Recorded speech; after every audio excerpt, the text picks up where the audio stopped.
Oh, jeez. What a thrill, with darkness and silence through the night. What a thrill, I'm searching and melting you. What a fear in my heart, but you're so supreme.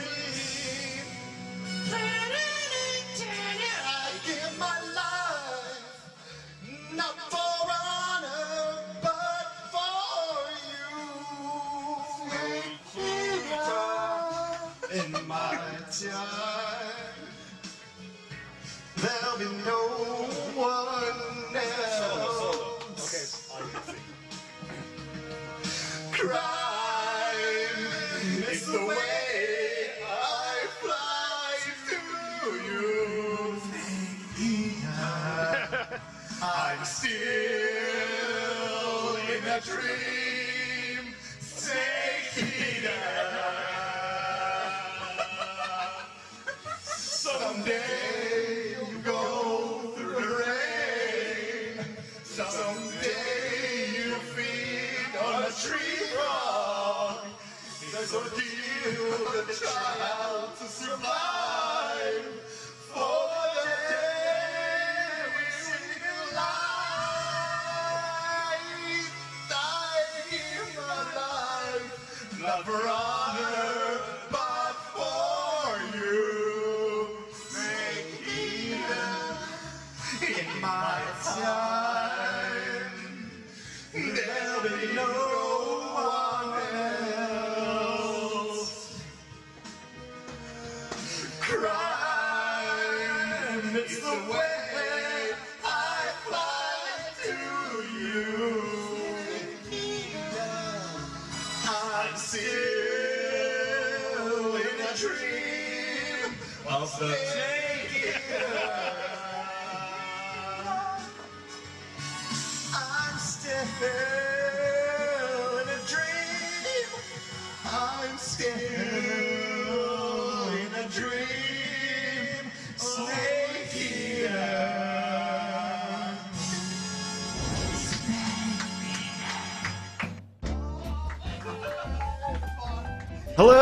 Hello, and welcome to the internet, where my name is George, and I play video games on it in front of people for money. But all the money that I play these video games for just gets thrown directly at charity. This month I'm going to be sending it all to the Atlanta Children's Shelter.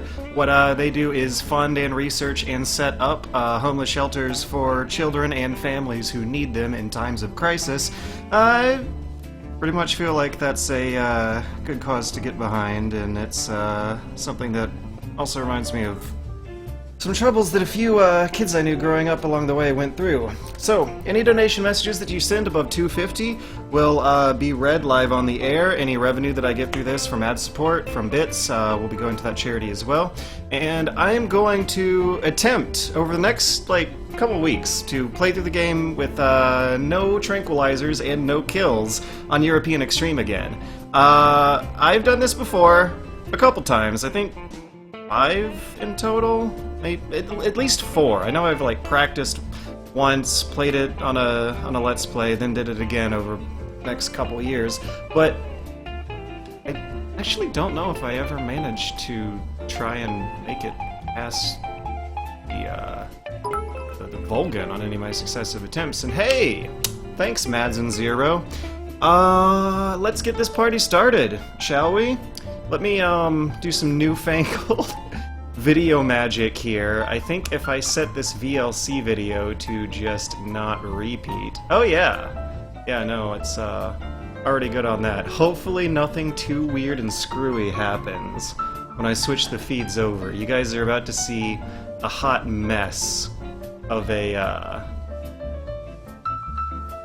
feed here in 1 minute. I'm trying to make the music quieter on the thing. There we go. Oh boy, oh boy. Huh? Where is it? Oh, the VLC capture is above it. There's the mess. Oh, that's the good old mess I know and love. But let me switch it over here to the PS3, and we should be able to get crack-a-lackin'. Now, I would like to make it all the way to the first encounter with the Ocelots here. That's a good stopping point because it's the hardest point of the whole run. But I'm trying to decide if... Yeah, European Extreme. If I should be skipping through cutscenes for this session or not. I'm wondering how that'll dig into the time, because it might be just as fun to watch. After the end of World War II, the world was split into two. I'm gonna keep it going for just a while until people start complaining or something. Era called the Cold War. Oh, it's the self-esteem team. Thanks for the sub, Matt of SD.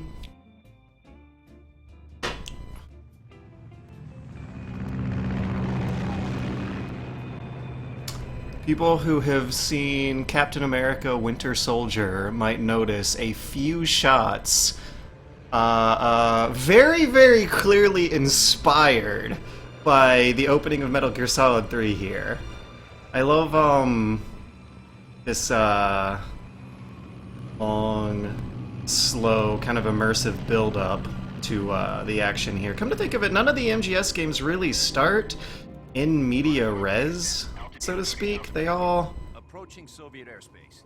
They all kind of begin with a long, slow, drawn-out pull, and I feel like that's at least a little bit of a sign of Kojima's cinematic inspirations and how much he loves the, like, immersive blockbusters of the 70s and onwards.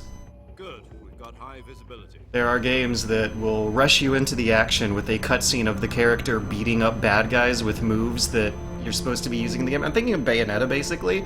No MGS games begin like that! No MGS games begin with you just, like, ready to start mashing the controller, wanting to do what you do on the back of the box. And that's, like, really not the case anymore, which is, like, some strange side effect I wasn't expecting to see. A lot of, and I love that, little bit of translation there, the panty waist. No one says that. It's like starting us off at a kind of a surreal tone from the very beginning, before the slow motion cigar. Yeah! Probably like the first signature over-the-top moment of this whole game. It's still thrown in this like real... Oh, that's a beautiful shot. It's still thrown into this like really long, slow, drawn-out session.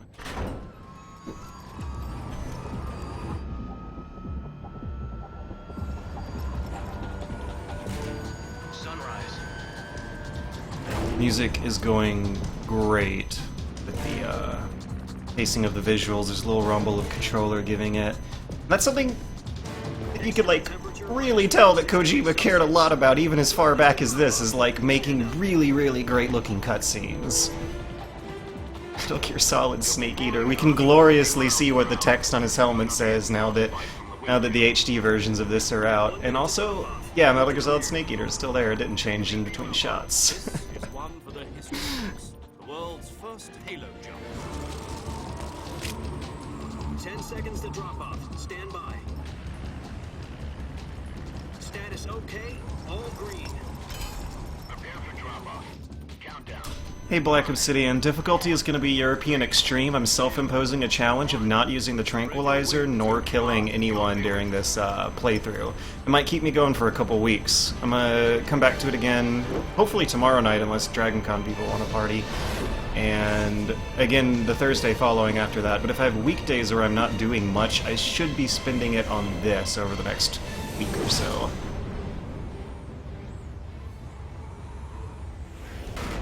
And then there's just like the cold cut mic drop, Kojima stamping his name all over everything.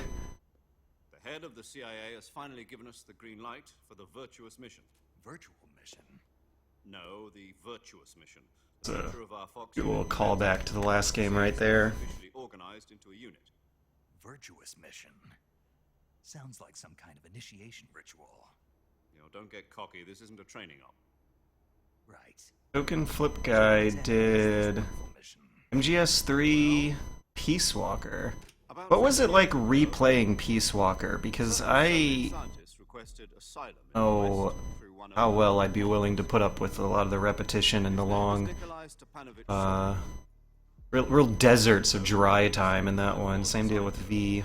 One of the Soviets' top secret weapon research facilities. Is MGS3 actually a VR mission all along? No! And that's the one thing about MGS3 that, like, makes it unique out of the whole series. Like, there's no guesswork with MGS3's plot. All of the twists that are, like, super duper timeline-changing turning points in the series chronology actually happen between the events of Snake Eater and the following games that precede it.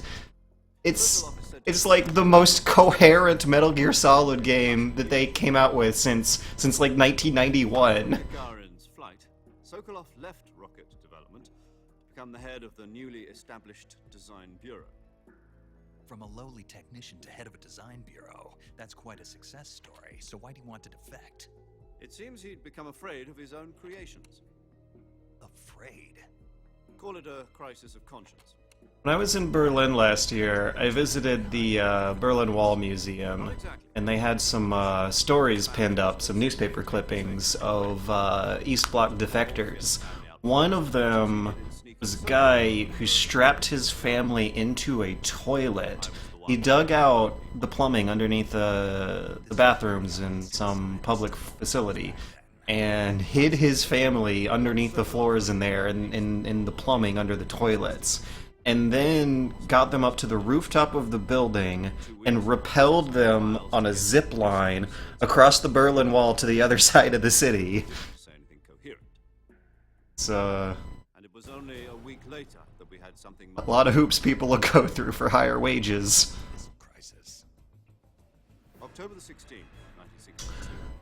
President Kennedy So, let's see what chat is saying. Kojima kept getting his arm pulled around to do more MGS games, so the quality dropped over time. Yeah, kind of. I mean, it was on a straight incline up from 1 to 3. Even though I don't like 2 as much as the either 2. You can see his basic storytelling structure, like, evolve with each successive sequel. Because MGS 1, 2, and 3 all have very, very, very similar stories.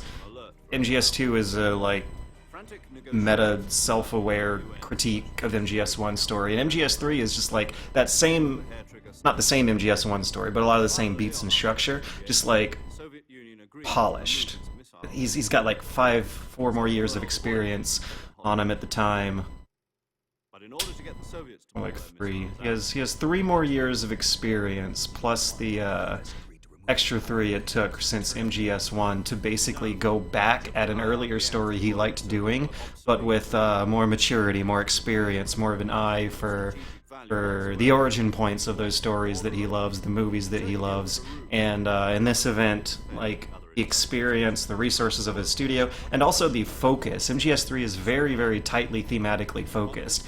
You have pillars that don't really get pulled out from underneath any point in the story. Those pillars being the Cold War, jungle survival, and James Bond influences. From beginning to end, you have a snooty British guy giving a reckless secret agent a long, extravagant briefing that will involve gadgets. I'm wondering if I should skip this or not. At any given moment, you'll also have tension relating to how complex this diplomatic crisis is between the East and the West that you're working your way through. And in any given moment, you're also dealing with the gameplay mechanics of the survival system, which all 3 of the above fold into a stealth game kind of motif and theme in the first place. It's just like the idea of spies and James Bond fits Cold War. It also fits jungle survival in a certain way in terms of like 1960s military callback throwbacks. It's no coincidence the game takes place in a jungle. I love it.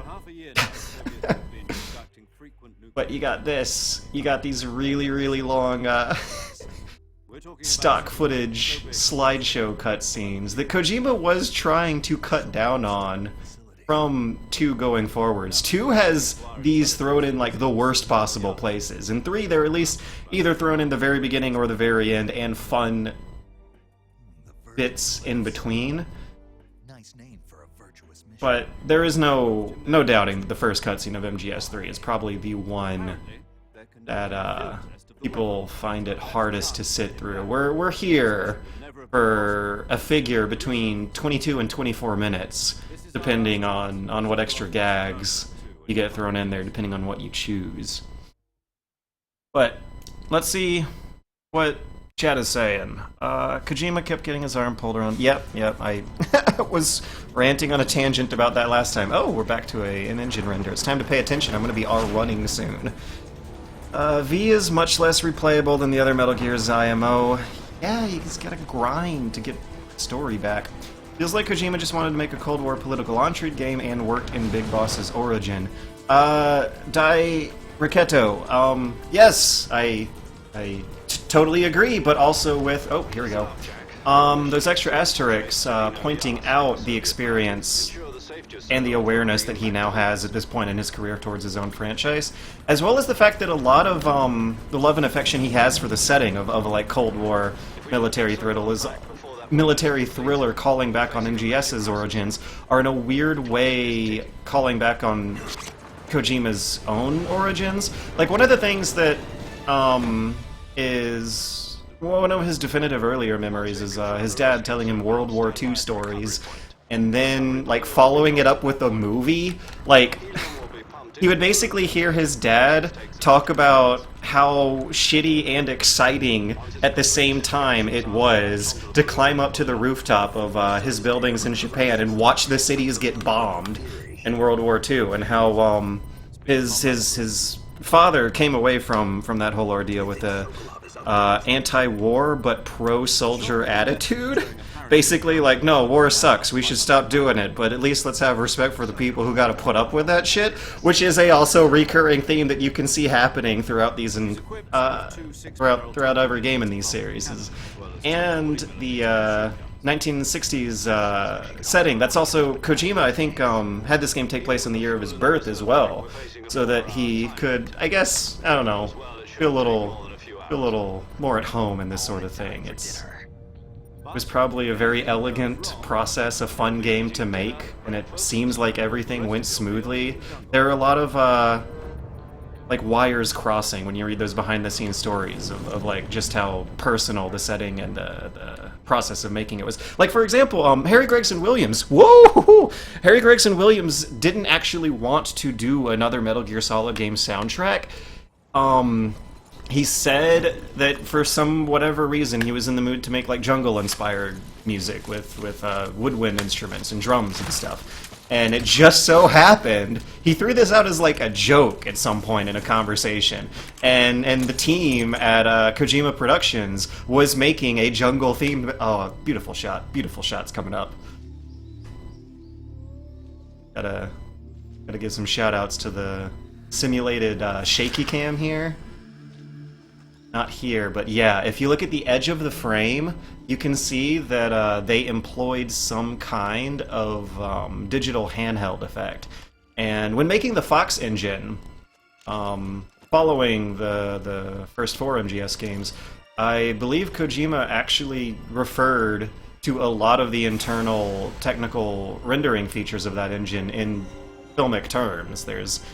I remember reading a behind-the-scenes article in Develop magazine. They referred to the Fox engine as Kojima's vision for photorealism with a high-end camera built in, which kinda sorta makes sense for a game in the first place. Whether it's a first-person game or a third-person game, you're gonna have a camera angle floating around or inside of your character, but Kojima for some reason wanted the Fox engine to have a camera that was like more like real cameras than for whatever reason. There's You can tell when watching the cutscenes of the game that there's tools built in there to like automatically get it shaking around and adjusting its aperture and its focus as some of the longer, more interesting cuts go in, and they make good use of it. God damn, MGS5 has Beautiful cutscenes, beautifully shot, beautiful cinematography, beautiful machinima, I guess, is the Kojima genre, which I'm also really excited for seeing more of in Death Stranding, but you can tell he was so fucking tired of making this story with these characters in this universe. Call me Major Tom. 60s references, this game's full of them. You must not be seen by the enemy. You must leave no trace of your presence. And one thing This kind of that has, infiltration is the Fox Unit like, speciality. kind of also In been other words, forgotten with games over time is this, like, dissonance between the colonel, not the colonel, the major, telling Snake that if no one finds him, the mission's good. If anyone finds him, the mission's off. It's a sneaking mission. Not getting detected by the enemy is the first priority. And yet, time is right. you're probably going to get detected by the enemy a whole bunch as you go through this thing. I'm supposed to feed myself. You've been Oh issued my a gosh, license David Hayter can barely talk in some of these takes. to medical supplies in your backpack. Am I supposed to feed myself? About the backpack. I lost And you just press one button and hold the stick up, it's nothing. Oh, do I get to play the game for a little bit? You'd better go Oh back. boy. Oh boy, we're about to get a real douchey bit of gameplay. And I can see it from here. Kojima's great at making video games. He's great at making silly, funny action movie cutscenes as well. But my god, this guy has very, very often demonstrated either a complete unwillingness to understand or a deliberate, Soviet airspace. like flick at the player for little bits like this coming up. MGS4 has a handful of them. I believe there are I need to talk to you. 5 segments like this. MGS3 has this one. MGS2 has a lot of Okay, Snake. long cutscenes inside small protracted bits of gameplay, but they never do get as small as this one. Someone keep a timer here, because I'm now playing the video game. Oh my god, this is real exciting. I wonder if I'm gonna get caught by the bad guys, and if this European Extreme, no trank, non-lethal, what's it called? The Super Bunny Hop Snake Stream Something Tacular is gonna go according to plan. Oh! And I'll put the controller back down. Actually watching through the opening cutscenes of this game is... I see you retrieved your Ah! backpack. I see that too! To equip a weapon, it's necessary Watching the to take it out of your cutscenes backpack. in the beginning of a Metal Gear Solid 3 session is really out of character for me. I mean, a lot of times I'll actually start letting them play out when I actually reach Sokolov if I do want to watch them again, but I think the past many, I don't know how many times I played this game, I have skipped all of this shit. How deep are we? It's 9:08. Oh my god! Excuse me one moment while I do these technical fixes. I think I began this at around 8:30ish, 8:40ish, right? No, it's 9:08. So it's been 28 minutes. The stream has been on for 28 minutes. I've been playing for a 5-minute song, then a 3-minute countdown timer. So 20. I've been playing for 20 straight. Oh, playing, quote unquote. My only weapon is a Mark 22 hush puppy Doing great. laser gun. That's right. It's been fitted with its own suppressor. Gotta let the ends cutscene play However, every the suppressor session. will deteriorate every time you fire. Once its durability reaches 0, the Mike is non-suppressor hot, effect bro. is gone. So don't get too trigger. Did I say something horrific? Did I have a Any weapons and equipment beyond what you're carrying now? heated gamer moment just now? Find as you go. Your mic, by the way, is either running hot... Oh, yeah, or there's electrical stuff near it causing minor interface. Not sure. I know. There's electrical stuff near it causing minor interface. I'm using a old build of OBS without the noise filters. This stream might be a good excuse to upgrade that, because you're going to hear me talk a lot throughout this whole thing. So, yeah, either before tomorrow's stream or the third one next week, I'll update my OBS and put in a noise suppressor. You can't let the enemy know you're there. Oh yeah, no worries. Thanks. Where do you think we are? I knew. Figured I should just explain it now that people have noticed and are questioning it. The government will deny any involvement in the affair. Then I'll just have to take care of myself, huh? I'm afraid Gotta so. let the ends cutscene Given a play. death pill for that purpose. Headphones. SIS guidelines stipulate that soldiers on covert. Token Flip Guy says, I remember getting MGS3 at 8 p.m. at my mall at GameStop in 2004. I was one of the few who pre-ordered. I believe I actually rented the original Snake Eater in 2005, but I loved it so much the re-release was something I did pre-order ahead of time. I went to GameSpot. GameSpot. I went to GameSpot, picked it up. I think it was 40 bucks, 45. It wasn't. I don't think it was a full 50 bucks, but it felt very, very worth it because of the extra online mode. As I played, I came to love the extra camera angle. Correct. But Mission rests entirely in your hands. I got a story. I got a story about that experience. I skipped my junior prom in high school to play this game instead on, if not its launch day, then one of the succeeding games following it up, so I could have time to really dig into it. I was asked out to the junior prom. I started making plans to go to the junior prom. I started saving money to spend it on the junior prom, and I decided to play Metal Gear Solid 3 Subsistence as a re-release on a PS2 that I had hooked up to a network adapter so that I could play the online mode instead. I played it for like 3 goddamn days straight, and I loved it, and I had the time of my life, and I don't regret it at all. It was so much better. I had so much more fun than I'm sure I would have had at my junior prom with a group of friends I didn't really care that much about at the time. She's also in charge of recording your mission. 18 seconds of pure gameplay. Was that 18 seconds? Over the reserved save frequency, 140.96. So saving lets me. George seems really upbeat tonight. Is he high? No Calaveras. I'm just playing Metal Gear Solid 3. Or watching it at the moment, I guess. What's your favorite MGS3, George? The HD re-release for the PS3. That has the best control scheme, it skips out a lot of loading times for the survival viewer, it looks the best, there's the 3D version on the 3DS, but I feel like that gets rid of a lot of cool peeking functions that the controller has and kind of looks like ass too. Oh, here she is. Boss? That's right. It's me. Talk to me. Let me hear your voice. It's been 5 years, 72 days, and 18 hours. You've lost weight. You can tell just by the sound of my voice. Of course I can. I know all about you. Really? Well, I don't know anything about you. What's that supposed to mean? Why'd you disappear on me all of a sudden?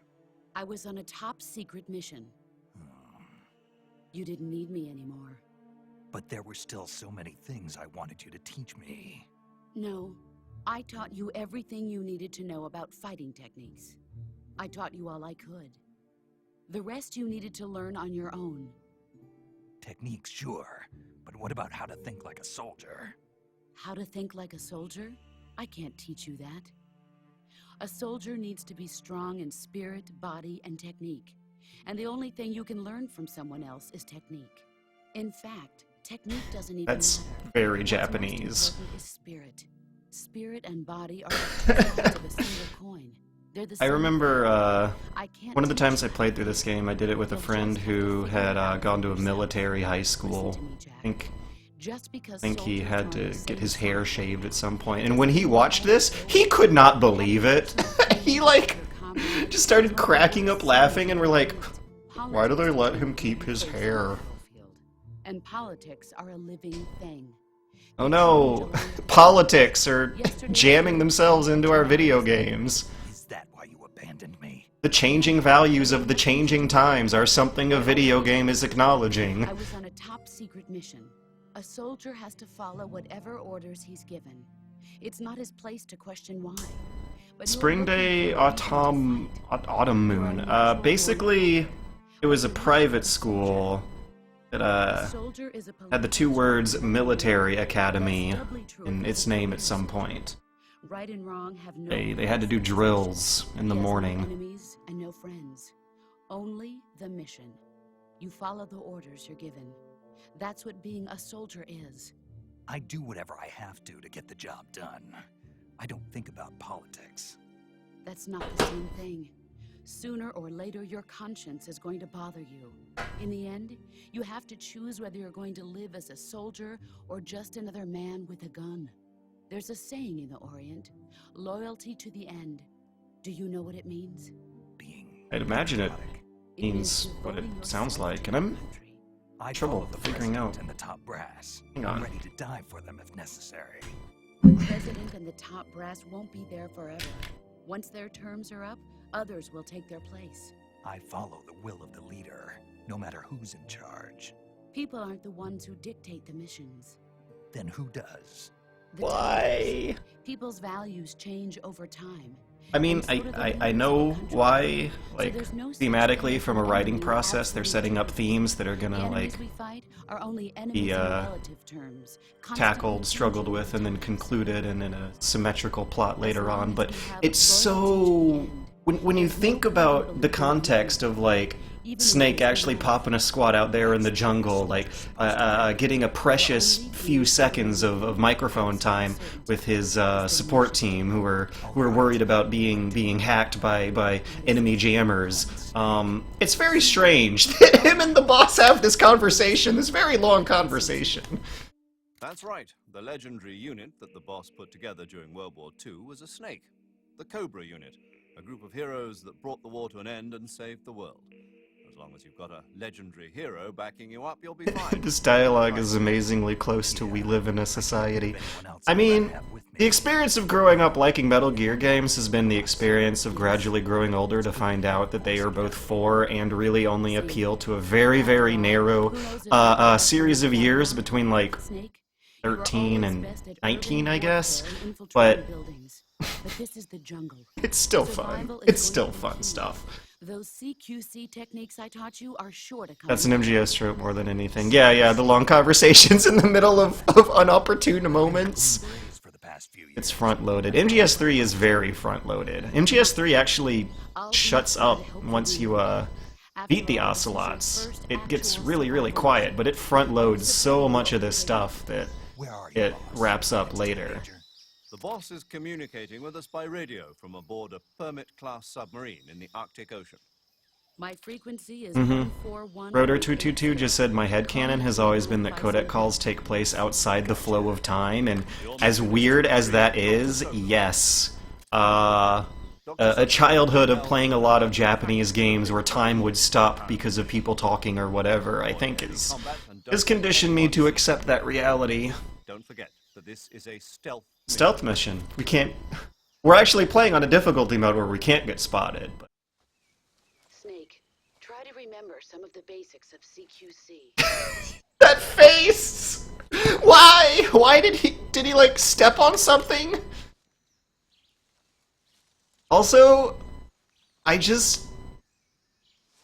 love how blatantly pointless this whole sequence is for the sole purpose of him just looking cool for the camera. He is selling it, and he is gonna turn right back around and collect some items that I don't want to miss in these trying times. Yeah, get through there. Alright. Oh boy! Here begins the struggle of me remembering how to play Metal Gear Solid 3. Oh, I guess I'm already full of trank bullets. Well, in that event, I will just start tranking stuff with out the silencer to save that in case I need it. And wait, that's right, I didn't trank a guard. I tranked a plant on the ground, but I'm trying to remember. Yeah, I think in my Okay, I'm allowed to shoot animals. I'm allowed to shoot animals. I am allowed to fire as a distraction. However, I do not want to shoot any guards with the tranquilizer pistol. If I remember correctly from my run, way back when, I think it was 2014, I also ultimately succumbed in the fight with the Fury and used the tranquilizer rifle rather than the pistol for that one. Life medicine! This is going to be really useful, and I think there's a... Oh, yep, there he is! There he is. got him. Alright, anyone who's watching who cares enough can yell at me for where those things are. Because I don't know where every one of them is. I've never bothered to get them all, but I've always wanted to someday. Oh my god, I think... Do you get the easy gun for shooting all the Carotan frogs? Because I think there's one, like, in the hill on the edge of our little grass tunnel. Oh, I think it's up ahead on the edge of it. Alright, we're not going to be like DSP and drown in the quicksand here. God, my sense of internet culture references is starting to get real old. I'm just going to walk past these crocodiles who really don't care about me intruding on their animal territory. Gather the stuff, because there is good stuff back here, hidden behind the crocos. Yeah, I think I got it all. Gonna keep an eye out for the Carotan on the right-hand wall of these tunnels here. And if I don't... Yep, there he is. Nope.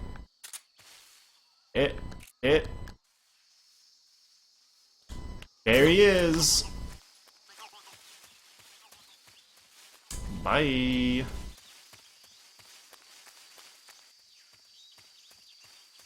Trap the little secret animal. A crocodile, huh? Much easier. You bothered with the MGS5 animals, but not the Carotans. Yes, Ego Angel. That's, true fact of life that actually happens. I think one of... the first most obvious dynamic of that whole, like, piece of dissonance is that I was doing a video about extending Collectathon of MGS5, but on the other side of the coin, I wanted to exhaust what I could of that game's gameplay, and it was a game that I actually did enjoy 100%ing. It was the animals, I think, that were the only things I didn't. There was some bullshit involving objectives changing and scripts not being able to keep up with some missions. That was annoying. That game is also really, really fun to put yourself in through the ropes, and with a lot of areas in MGS3, they will rush you through places. Like, where the hell are the Carotan frogs gonna be when we have the motorcycle car chase? You go through, like, I think 4 different loading gate maps. There's the base exploding, then there's a long runway section, and then you have a Return of the Jedi speeder bike chase through the forest. Okay, 3. You go through 3 loading screens, if I remember correctly, of you not even be able to stop and take a look for them. And your window of opportunity for shooting those things is obviously going to be very, very low as well. So, I don't know, it's the car chases that always, like, made me give up. The car chases in boss fight arenas, where I just genuinely don't care about the frogs. I have actually cared more than I care to care about caring for the frogs. But there's those 2 situations where it feels like the stakes of what the game is demanding of you are too important to waste time with the frogs for an overpowered gag gun, which I think I remember having in this 2 version. Alright, now the game has officially begun. I'm gonna plant myself on the ground and crawl. I'm wondering if I should sneak up on this guy's left flank or right flank. There is another guard behind him who sometimes can spot you, but so long as my camo index stays above 70... Oh, which is going to be really, really easy with DPM and Flecton. DPM, someone in chat please explain to me what that stands for. I don't think I'll ever be taking that woodland face off. Oh, let me optimize my backpack too for however much weight I'm going to be needing. I don't know if I'm ever going to use the directional mic. Oh, I could use these snakes for a distraction. I could use a grenade for a distraction. Doubt I'll need it. Won't be using the binocs, the cigar, nor I don't think I'll ever be using the fake death pill, because if they discover your fake corpse, I think it still counts as them finding out you're here. I don't know. Even if you get up and run away, then newspapers in Moscow the next morning, or American agent confirmed sneaking around. So the Major can't have that. DPM means, oh, disruptive pattern material. Makes perfect sense. It, I guess, disrupts whatever smooth, solid colors might be in the background to fool the eye into thinking they are patterns above. Alright, now I'm using the D-pad for this grab here. I'm gonna knock him out.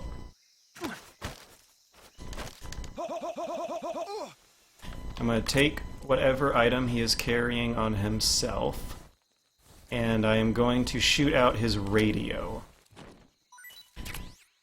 I'm not gonna risk shooting out his radio. If I miss with that tranq gun and hit him in the chest, then that is a tranq, and they're doing a no tranq run. Alright, Carotan, in this area. Where is it, guys? George, how's your CQC? This is emulated? No, I'm playing on a PlayStation Triple. Kindly donated by a fan whose real name and internet name are different. Hey, Gary, thanks for the PlayStation 3. You know who you are. So, I think at night, that frog appears up here on the top of the little nook. I don't know if that's where it is in the daytime, though. But that whole nook up there is the entire reason why you can climb one of these trees around here. I'm worried about that guard waking up and sending everyone into a caution state. Oh boy. I feel awfully exposed. I have gotten spotted here before. I'm going to put on some better camo pattern and D-pad my way through and hope for the best. That's everything. 65%. That is not a very high number. Suspect guards, basically. Especially if I press against this tree, lowering that to 25. I'll give it disruptive again. I will stay here till... I don't know if I need to stay here. I'm just trying to get a view the top of this little hill.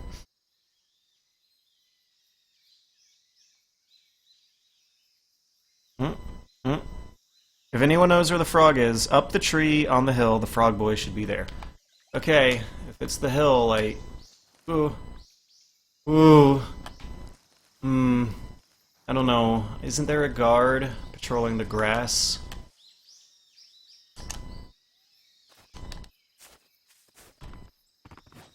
Might want to take that guard out first before I... Oh, no, no, no! The frog's, over this way. So, at night, the frog's gonna be in a tree. Sometimes you'll... Oh! And the guard got distracted by the frog noise! Alright. Bye! Oh, someone spotted me. Gotta change my clothes while belly down in this puddle of mud. And deal with my first close call. Now, what should I do about this? Ooh, ooh, ooh, ooh. I'm gonna give him a snake. I'm gonna give him the snake. Alright, now while he's grappling with that, I'm gonna try... Damn it! No, no, the grapple animation does not last long enough for me to be able to sneak away into the grass. I think a better strategy might well have been to just back the fuck up altogether. Wow, I'm all the way back here, and that guard is with a friend, because in the cutscene he walks away from his friend. So, what did we learn from the last run? We learned that there is... come on. Come on. Nope. Yep. There you go. There you go. We learned that there's bug juice in this log. Always get that bug juice. I know where the frog is. It's in a log in the next area. I'm gonna rush it. And just wait for this guy to pass. Thought I was gonna do. If I... Yeah, get myself up to 90 and then D-pad backwards. He should investigate the spot. He saw that motion, not see anyone there. Yeah, I'm just seeing things. Okay, he didn't come to investigate it. He just... I am gonna knock him out for fun. Because it's more fun that way. You can throw pretty much every live animal you capture. Yeah. The, poisonous animals will actually kill guards, and it won't count against your score because it's the animal doing the killing. But they actually take a knife out and get down on the ground and stab the animal, and that takes enough time. I think it's a good like 10 to 12 second process, which is enough time for you to slink away to safety in most cases. But I also know all the guard positions. There's one on my right in the tall grass. There's one ahead. I will go after the one ahead first before moving onwards. Oh, I also forgot to optimize my backpack.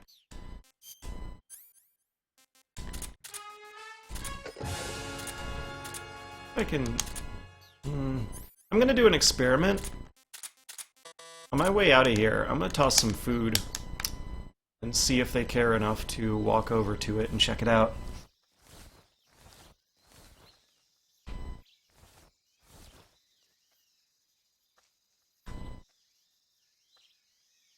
Does throwing Suchinko at people do anything? It's a fish, right? If they're hungry, they'll probably go over and eat it. If not, they'll probably take a glance at it and then think nothing of it.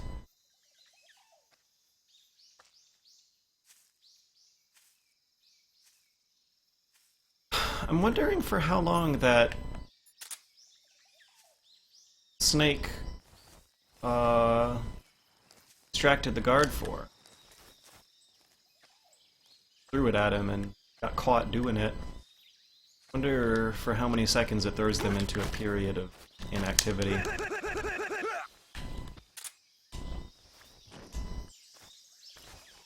Don't throw Chushinko. Oh, it's a snake, not a fish. I thought it was a big... Whoa!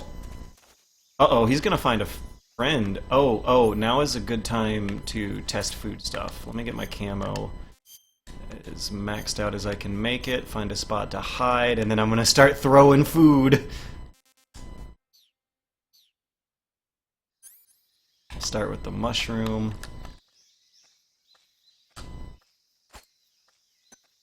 Yeah, got him to turn. What's that sound? Okay. Yeah, he's investigating. Cool. This should give me enough time to get away. At 95%, which is D-pad speed, I basically should be good so long as I stay in this blackish blotch. Look at me, I'm totally blended in. I'm 95% invisible. You can't see me. Well, this guy can't see me. I hope the one on my left is not going to be waking up soon. I still see his stars. There's 5 of them. This guy might stumble into his sleeping friend, and that might be a caution status, unless he spots me, which I don't think he will. 95%... Okay, good. Yeah, 95% camo. I should be invisible to him. Disregard, missing friend, eat random food. Alright, let's see if I can nab him. Good pro tip, stay out of their peripheral vision, but do try to cut the corner of, oh no. Something there, apparently. That's no good. Oh no, there's another one down here. Okay, I'm gonna try hitting this frog from a distance. I already... Okay, maybe I actually need the binoculars for now. Uh-oh, I hope he doesn't find his friend passed out. Okay, I was a little part of the... There we go. Alright, now if I can get him over there, he should be distracted by the, frog. Okay, there we go. I got a route out of here to my right. Yeah, there he goes, there he goes. I don't know if that Carotan is continuing to squeak or not. And I'm wondering... I was tempted to pick that body up and hide it in the tall grass, but that guy turned around as soon as I would have made my move, so... Why is this game so good? Run, Snake. No! No, spoken like someone who's never played European Extreme. Dude, in European Extreme, you belly crawl everywhere. Like, you have to. Because that's the equalizing force that makes it not that hard, actually. This is going to be an iconic gamer moment here, coming up. Yeah! He's got something up his sleeve. He's a man with a plan. Why is it named European Extreme? What are the origins of that name? In MGS, was it 1 or 2? In a special edition re-release of one of those two games, the European version came with the extra difficulty mode, so that's pretty much the beginning, middle, and end of that story. European re-release of MGS 1 or 2 had a extra hard difficulty put in. They just decided to stick with the tradition from there on out. Bye, guys! This area can be tricky. A squad of reinforcements can come back through the other side I am pointed at, so I want to try to work fast when I slowly creep off the ledge here. And then mash triangle! Okay, good. I decided not to risk the waterfall precipice that you can leap off of to catch that branch below to get the M16. But the other thing to keep in mind is that I should not be using that M16 a whole lot, but I probably will. I'll use it... I might be able to use it to make a distraction in the base coming up. Finally made it to a George stream for once. This will be great. Welcome, Bronze Paradox. You got to, like, the definitive one. This and Deus Ex from last year are probably the two stream series that people have, like, returned to this place for. I love mischievous George. He's like the opposite of curious George. Hello, George Weirdman. Welcome to the stream, Muckleflugga. What that's supposed to mean. Oh, alright.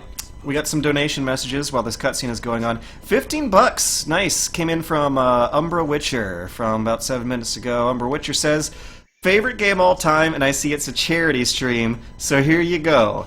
Snake! Thank you for that, Umbra Witcher. There are sentries posted around the perimeter. Snake? I wonder how Snake? inside. Snake! Got you $15. There you go. That's what you paid for and for homeless children in Atlanta to have a place to stay if their parents are beating each other up or something. But ooh, Sedici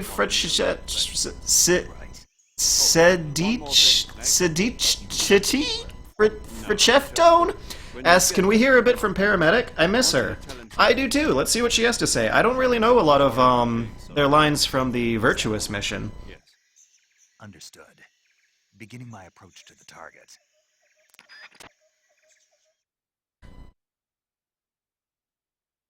So right after this is over, I'm just gonna get the codec and give her a call. See what she has to say this early in the story, because I don't think I know.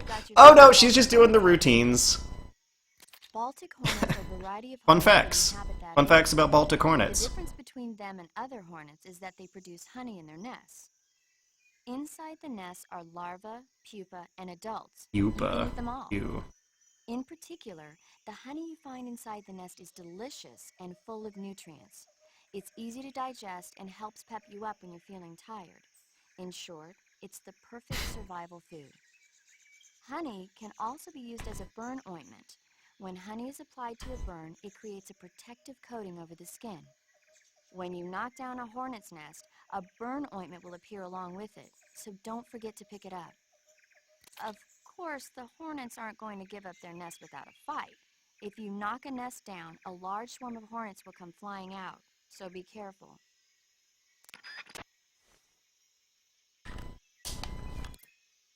So now that we know a little bit more about Baltic hornets, let us continue.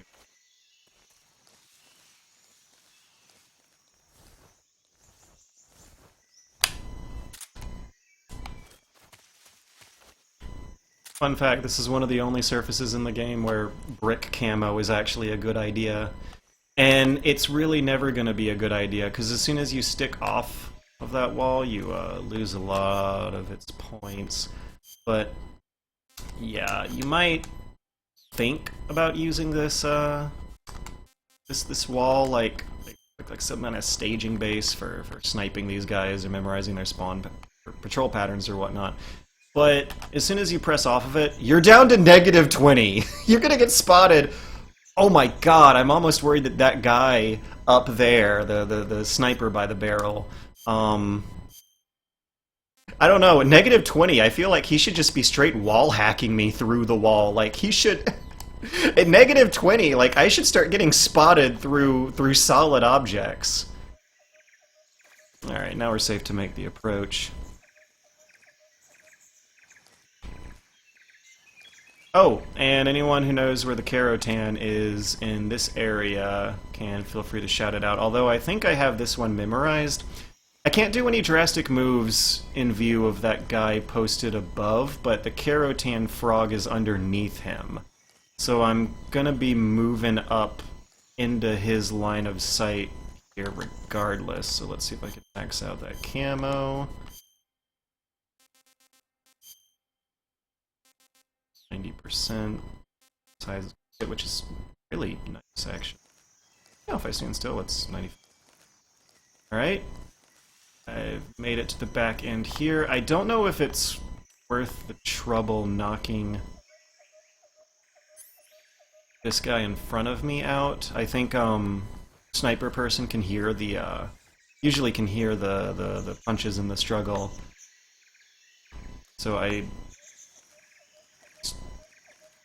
will let him live, but I'm gonna want to... Oh jeez. Oh geez, should I press against a tree or should I stay? I'm gonna stay 95. Wait for his next move to see where he's headed. Yeah, cool, he's headed to the bottom of the hill. It took me the longest time to get used to it, but I fucking love how slow their walking controls are. It adds tension. It means that you can't make any quick moves, but at the same time, there's a lot of downtime you get to think about stuff. Alright. I think the frog is through this little peephole. The camo is not looking great while I'm looking there. There are guards patrolling the grounds. Ooh. Whoop! Yeah, 25. Let me just put something on for now. Oh, I don't think I can. Yeah, this is the best it's gonna get. Alright, hope no one spots me doing this. Yeah! This is such bad camo. Such bad camo. Also, I don't want to get spotted by the guy up here. I should probably slow crawl. Fun fact! Ooh, I think he just turned. Your crawl makes noise. God damn it! Okay, so he's on a timer. He occasionally looks to his right. I gotta time my move up to that, while also not being viewed by this boy who just came to take a look. 55 was not enough to make that crawl. Yeah, let's DP up to 90. Still for using a combo of D-pad and analog stick movement to make the most of my time here. A little bit out of his hearing radius, I'll give myself some speed. I'll mostly want to be moving at 95% camo through this area. But look at this, look at this. This is why you belly crawl in European Extreme. You can keep moving. Like, you're not going very fast, but you are moving from A to B in front of their sightlines here. So long as your belly is on the ground, that camo index goes up to 90 a lot. I wish there would be something between MGS3 menus and MGS4's auto camo. Yeah, it's almost like the DS version could have skipped the middleman by just not including the survival viewer entirely. But fun fact, even though the DS version has some touchscreen menus that make it a little faster to change your camo, they still put a loading screen between you actually changing your camo and being able to pick it out of the list. It's that loading screen. This right here. This is the thing. This is what... Oh, that's the codec. But there's still a loading screen for that! There's that! It's way faster. The 3 original, but that loading screen makes changing camo way more of a chore than it has to be. Florida Man mode should be an option in all video games. Yes. Survival menu is nice to see. Oh, I guess, yeah, you can see Eva's boobs bounce on the survival viewer, but I'm sure you could do that without a loading screen if a Kojima Productions tech wizard figured out the engine trick. See if I can pop this frog again. Looks like I don't need to stand all the way up for it. No! Alright. Struggle with the controls a bit. Holding X made him stand up instead of get down. The toggling action between the two is something the series has never really been able to elegantly manage up until they got rid of those controls in later installments. But then again, I don't know, MGS4 had like a nice snap to its crouch. Where am I going? Okay. This guy here, when does he snap to his right? Because that's my problem. Maybe I should go faster? No, what are you doing? Does he hear Snake crouch? Is that what is happening there? Is he seeing... Oh, I think I know what it is. I think he is seeing me in his peripheral vision. When the guards look left and right like that, that's actually... their vision cones, legit, are actually moving left and right. And I think that's what is happening. I think I just need to time my move in with a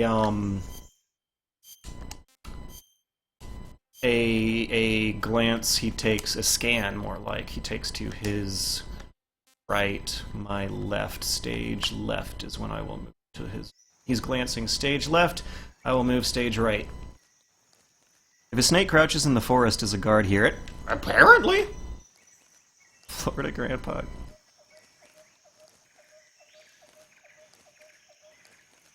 Don't forget to get the Carotan again. I will, although I don't know if the Carotans that you shoot register between attempts. Because I have a sneaking suspicion that they might.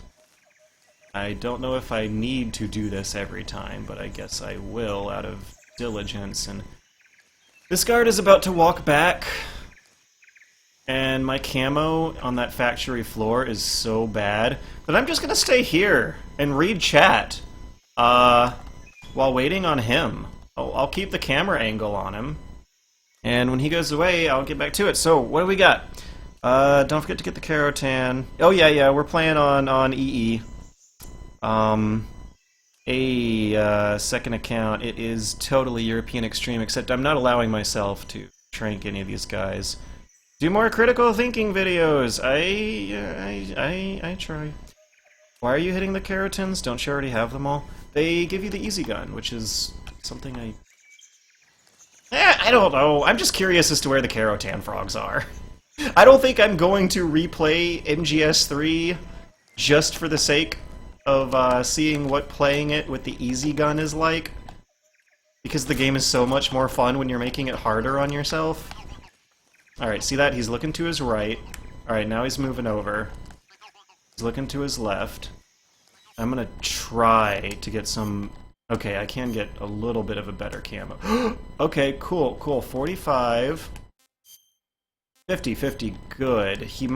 I might not instantly get a game over if he spots me under these numbers. God damn it! Does he hear the crawl? Okay, no, new plan, new plan. I just can't take that route. He has that route covered. Unless I gave him a distraction. But remember how I said I was going to use that M16 maybe? Alright, let's see if I can... No. No. No, I'm not gonna do that. I was thinking of shooting one of the explosive barrels lying around to get him to leave his post, but what that would cause is an alert phase and overall more guard movement through the map in the first place, which is what I do not want. So instead, I'm just gonna suck it up. I'm gonna go over there, I'm gonna shoot the frog, and then I'm gonna walk right back out the way I came and take the safer long route.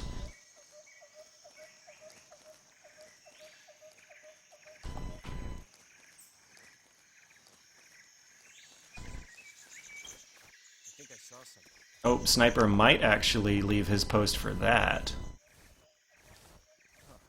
Or not, or not.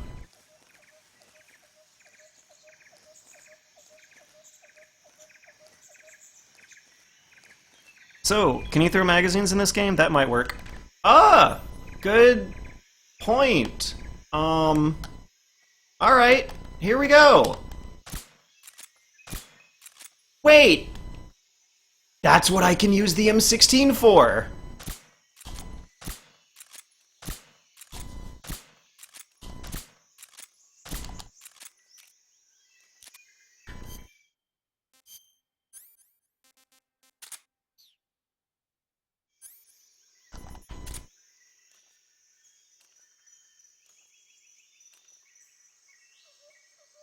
A lot of the problem with this plan, though, is getting...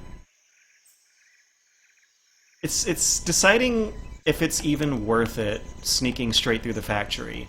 Because if I throw the magazine and get the sniper to move, then where's he gonna go? He's still gonna be in my, like, zone, in my bubble here. If he goes down the stairs, we will cross paths. Oh, pro tip, use first-person mode to orient Snake. Yeah, I'm just gonna stick with, Plan C and, go back the way I came and take the faster, longer route through. But now I have a magazine. That's just about the most useful tool for European Extreme Non-Lethal No Tranking easily. And in fact, I have an idea. Since the Kerotan has been shot, and since a magazine is now in my possession, I'm going to put that M16 in my backpack. And anyone who knows what I'm about to do right now, kudos to you. If not, I'm just gonna do it without explaining it and see who can pick up on my brilliant idea here. Just gonna crawl out, put a tree between myself and the sniper. Bye, guys! Dun dun dun dun dun dun dun. Watch this. Oh, let me get... No! God damn it.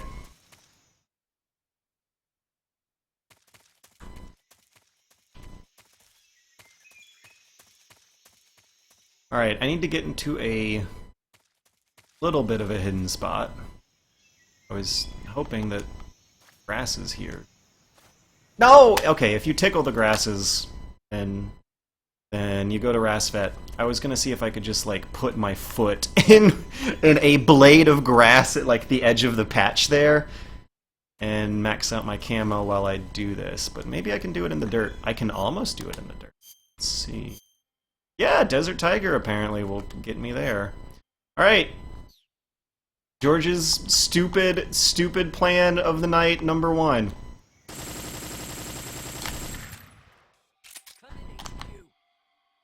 This is HQ. The enemy is attacking from an unknown position. It's a sneaking mission, Snake. You can't get spotted. Alright, they're sending in reinforcements. I'll just go over here. So now that that has been done, I should have 3 more magazines in my inventory, and I have kind of sort of an improvised save spot there. If I need to fail and retry here, then the Carotan frog has already been shot. I have all of these magazines. I can almost do it in the dirt. George Weidman, 2018. 150 IQ plays!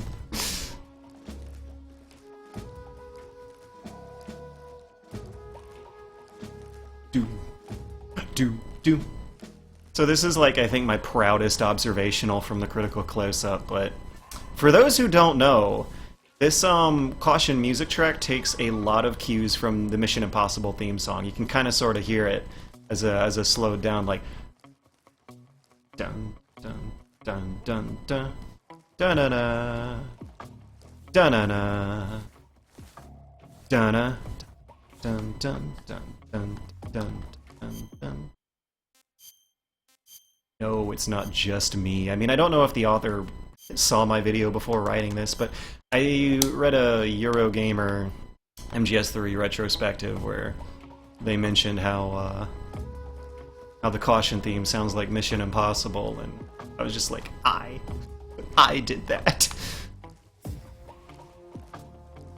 Holy crap, when they said reinforcements, they weren't fucking around. There is a new squad of four boys reaching into our bushes here. That critical close-up let me know we were kindred spirits. How? Or0707. You, Or0707, are just like a name in my Twitch chat who's anonymous, but we apparently are kindred spirits. You and I. Which... Whoop! I'm just saying it's a big, heavy commitment. I don't know if I'm, like, ready to be on that level of, like, parasocial relationship until we, I don't know, meet each other's parents or something. I don't know, Gah! Alright, the other cool thing about putting a makeshift save point on this area is that if I retry, those reinforcements are going to be gone. That Caution phase is going to be gone. If you retry, they set you back to 0, so there will be a little bit less guards patrolling this area.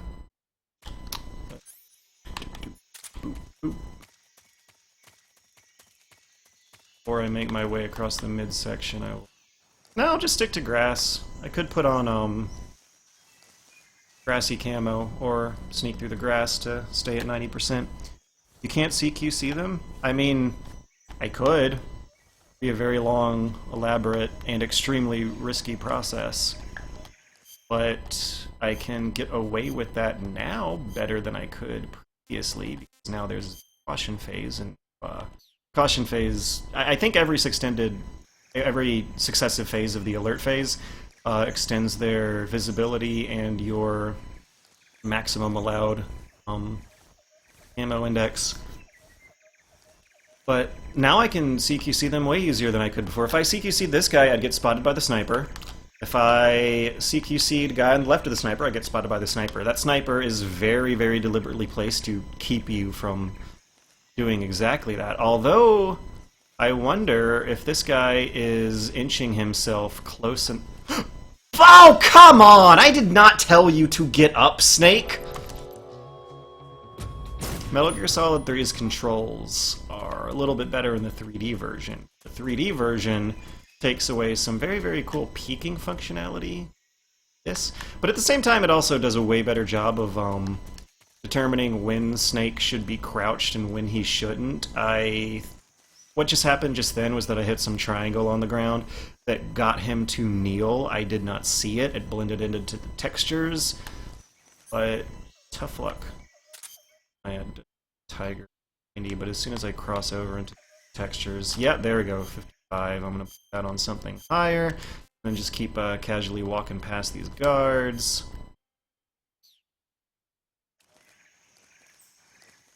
I want to replay MGS3, but I can't stand aiming on a controller. It's not that bad! It's not that bad. Like all the good controller FPS games, you have degrees of sensitivity. The analog sensitivity that you have when looking around your first-person view here is as such. Once you aim, it gets a little slower to the pull like that.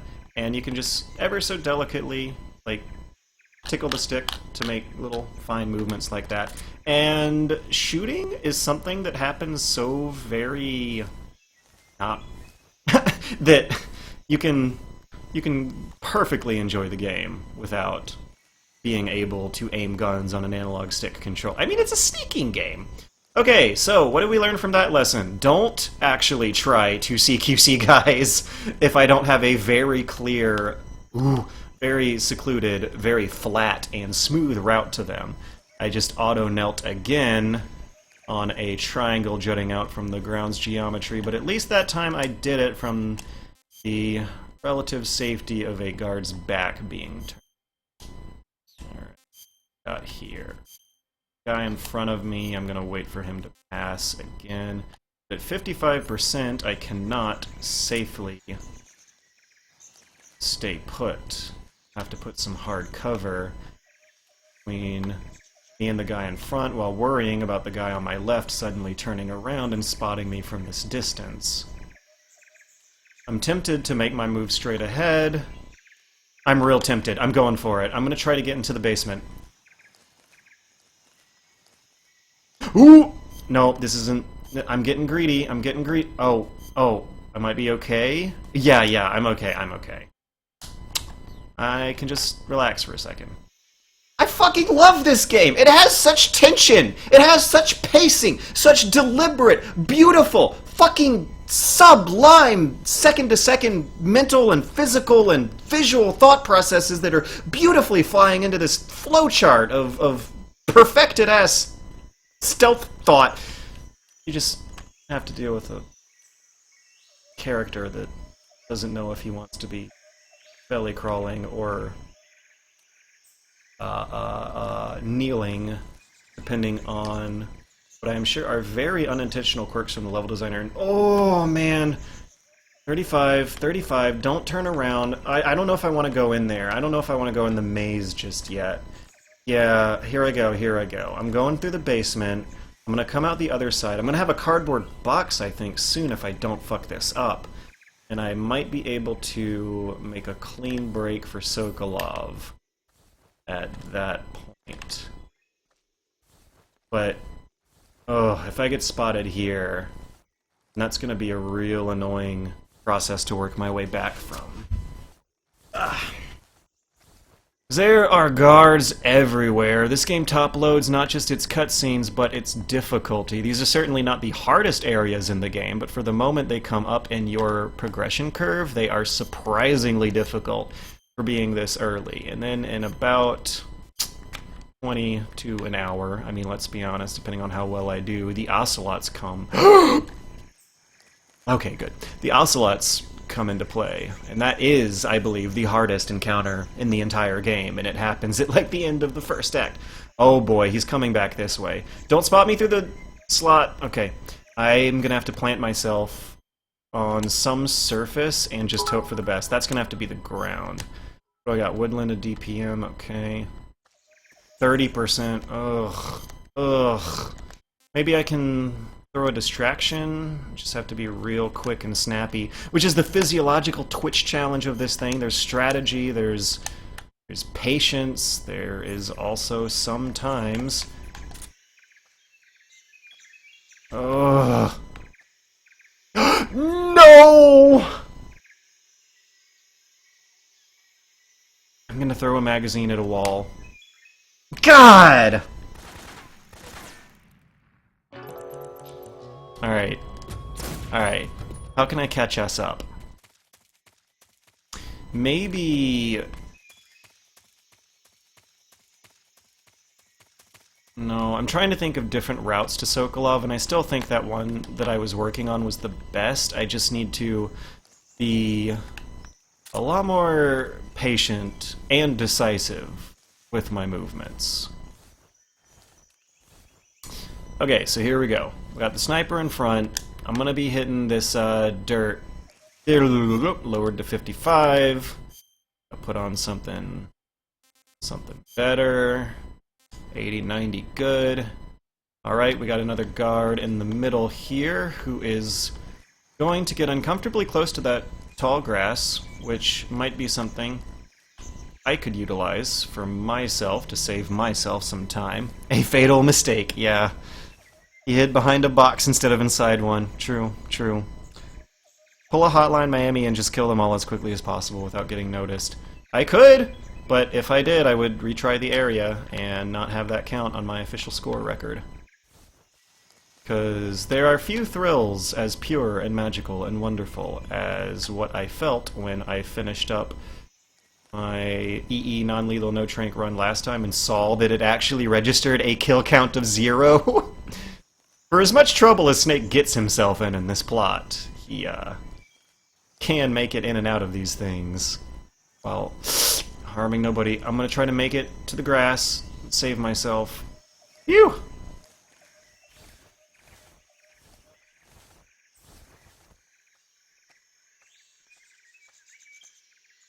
I am not tempted. I'm tempted to go ahead. I don't think anyone can spot you in these little first-person sneaking segments, unless there is an alert phase going on. I'm just gonna ignore that 30 in the corner of the screen. That's making me nervous. Alright, what do we got? This is a guy who is guarding Sokolov's door. Of all the guards in this area, this one I think is the least cool. The camo on this floor is garbage. Something better. Well, it doesn't look like it's ever going to be great. This is kind of the thing that screwed me last time. There was no good camo around the guard who spotted me. I have a lot of magazines on me. Ooh! I have a lot of magazines on me, though. A lot of good magazines. Snake's body ceases to exist when in first person, which is why you should use first person to reorient him when belly crawling. It is faster than the animations in third person. And there is also a lot less finicky collision detection work you gotta do. So this crawl makes noise. I'm gonna wait for him to get out of his hearing radius before I crawl forwards. And I think the coast is clear for that. I don't see a line of sight. That sniper. That sniper might have a line of sight on me. Ooh! And the guy in front, obviously. Sniper on the left. Problem. Oh, you just wait until the Ocelot sniper. Ooh, I think this sniper's a problem. That Ocelot sniper is... No.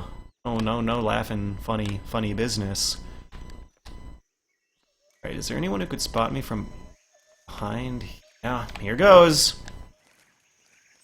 Dun dun dun dun dun dun dun dun dun dun dun dun dun dun dun dun dun dun. Whew. I love this game. Na na na na na. I mean, I sort of heckled and I'm still here.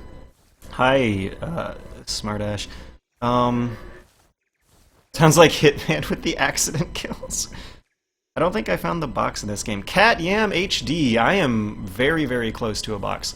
I wonder if I should just CQC this guy so I won't have to worry about him. Let me check to see how clear my route is.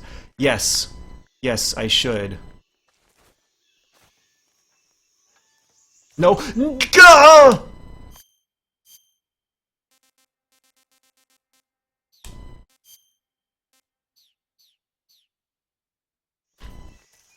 Okay, before I actually nab him, I am going to observe his route, and, No! No! No! Okay, Snake, But this guy's a problem. He's gotta go.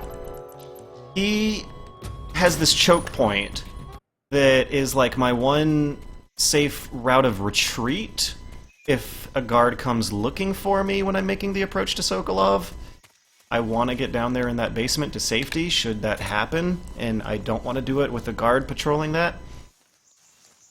F. Roll plus... yeah, hold up. Hold up is the critical part here. It's the patience, but is there a guard nearby? There is. There are 2 guards in close quarters if I would make my move to nab that one, but that's the second part of your plan is the hold up. It's just hold up. It's just wait, be patient, observe everything. So it's good that I got a chat feed of internet people I can, like, shit around with while waiting on the hold up. See, this isn't so bad. I mean, I'm going at a snail's pace, but I got stuff to do. I got things to talk about. I got opportunities to get greedy, go fast. I don't know if I should, though. I was thinking of sneaking into the grass next to him.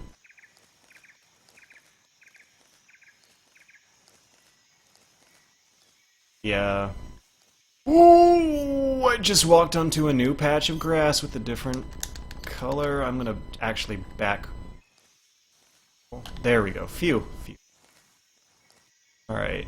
I'm gonna wait for his head to turn before I make drastic movements like that, and Snake automatically decides to kneel when I want him to be.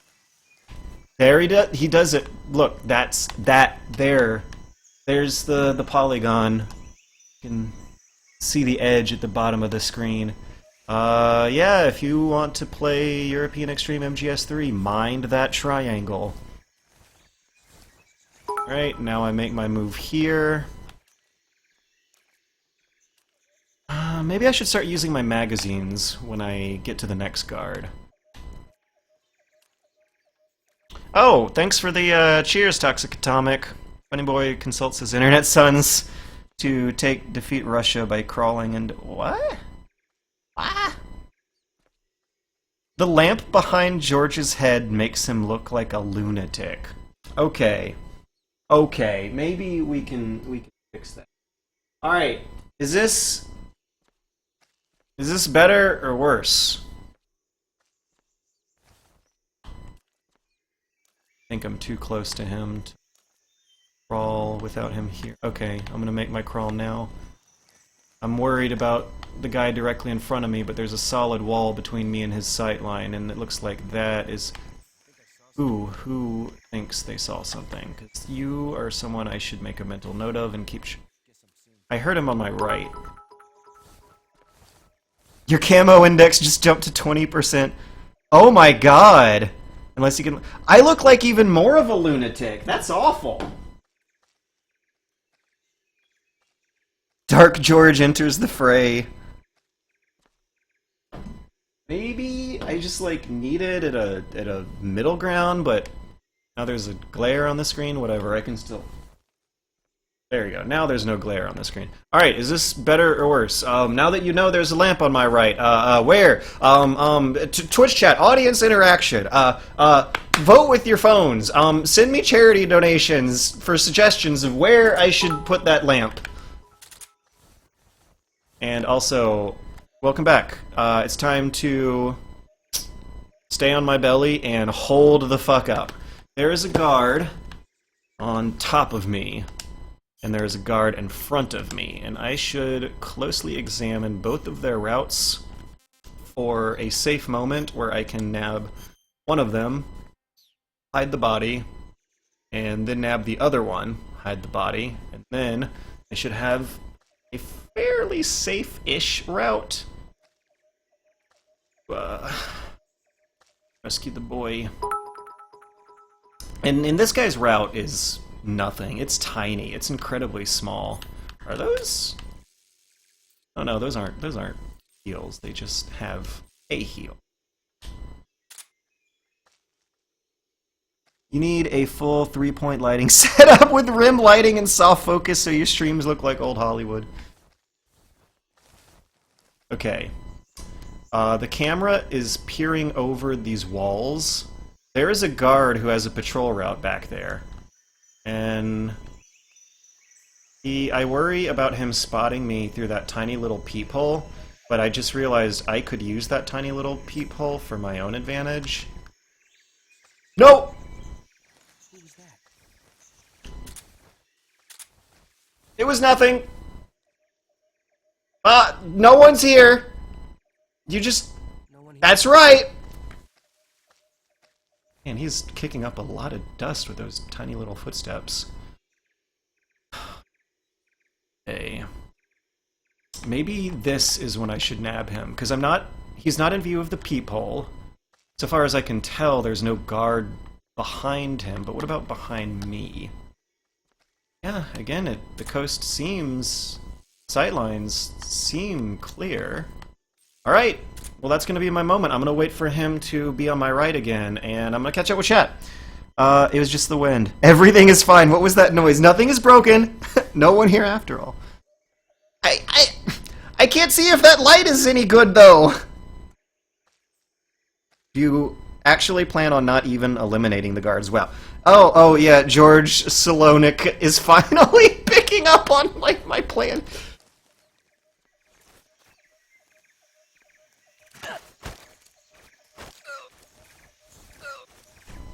Answer me. You lousy!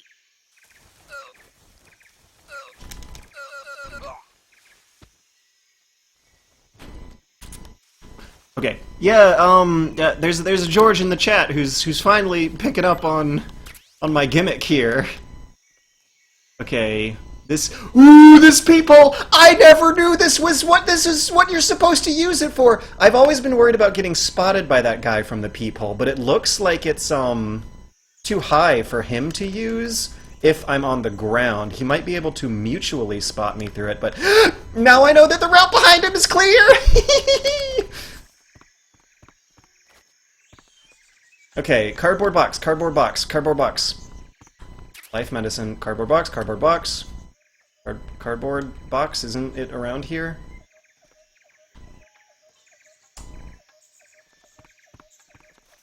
Need to do something about my positioning here. Yeah. Okay. Observe this guard's route. That guy's got plenty of time on the ground with his stars, so it looks like this one has his back turned now. How high can I get my camo index on these? Should I take him out? Should I send him away? I should send him away. I should send him away with a distraction. Let me get these magazines out. I'll do it here when he's farthest from the door. And I'll throw my magazine at the brickwork directly in front of him. I really hope he doesn't walk right over here and immediately spot me. He shouldn't see me underneath these boxes, should he? I'm worried about my feet poking into his vision cone. Looks like they're good. So I could actually hide this little nook here. Oh, if I throw the magazine now, it might attract the wrong guard or get too much movement stirring.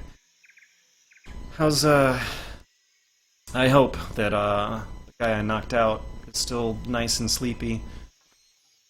Alright, moment's coming up. Oh god, what's chat gonna say? Alright, here goes. High. Far. Too far again, I guess? There we go. What's that sound? Go check it out. I wonder what it could be.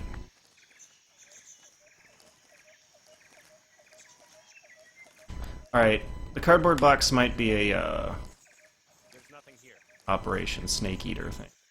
I mean, doesn't your inventory get thrown out between these two anyway? You can't retain items. You can retain Carotan frogs, though. Cutscene. This is an okay one. God, I fucking love this game.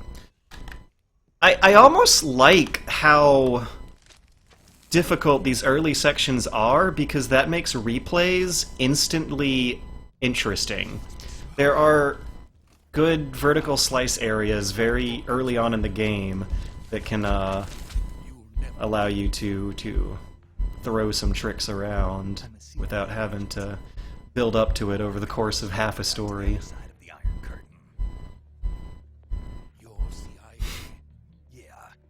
I was sent by Major Zero, the man who got you out 2 years ago. Zero? I have a message from him. What is it? He said to tell you sorry for being so late. Why do you... Oh my god! Oh my god! Guillermo Diaz just says, why would you burn perfectly good gravure? The first time I saw that message, I actually thought that maybe you were referring to, like, me and my own habits in my own life. And I'm like, I haven't told anyone I burn gravure, but I bet the magazine texture they use for the papers he's throwing in the fire. If not, if they don't share some asset with the extraction magazine you use on the guard, then I know there's the secret cutscene and the extras where they go through their perverted Japanese salaryman humor routines, and I believe have him burning up perfectly good gravure. The Meow Boy is coming, I'm so excited. Yo, do you guys remember when people were getting kicked off Twitch for streaming Metal Gear Solid 4 for activating Twitch's automatic anti-movie piracy copy protection protocols? Or was it an admin who thought he was watching a CGI movie instead of streaming a game? It was funny, that's all.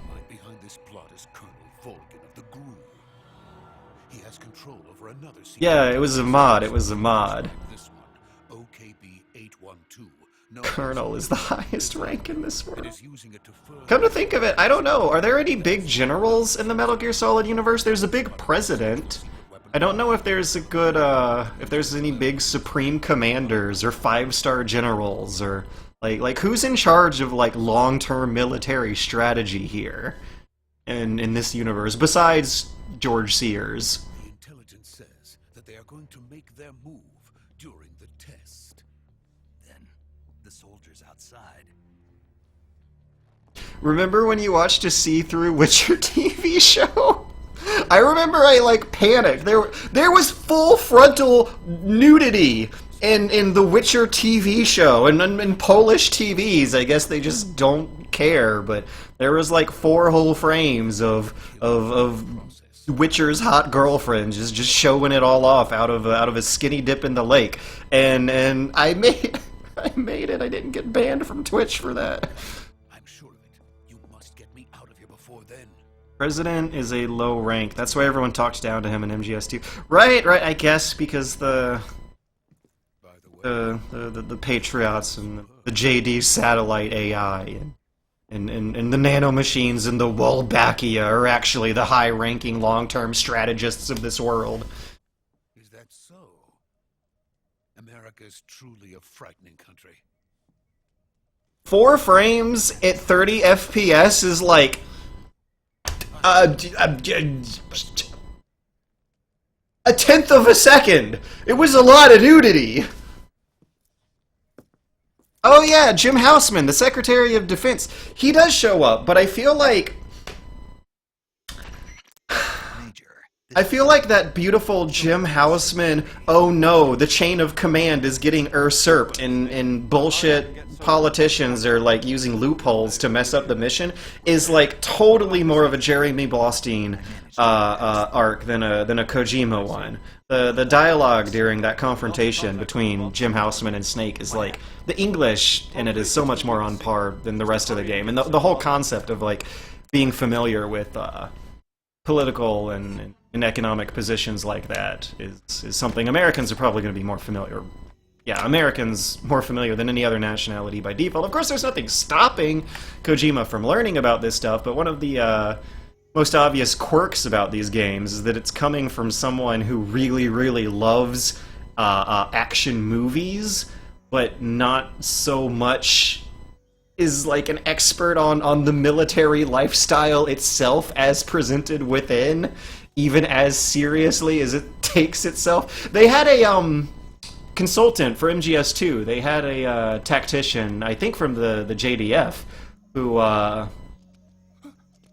helped inform the game's fiction and room clearing routines, which was really, really cool. I don't know if they were as heavy on that stuff with this one though, because this one has so many more goofy ambushes and goofy tactics and goofy super powered bosses. Freeze!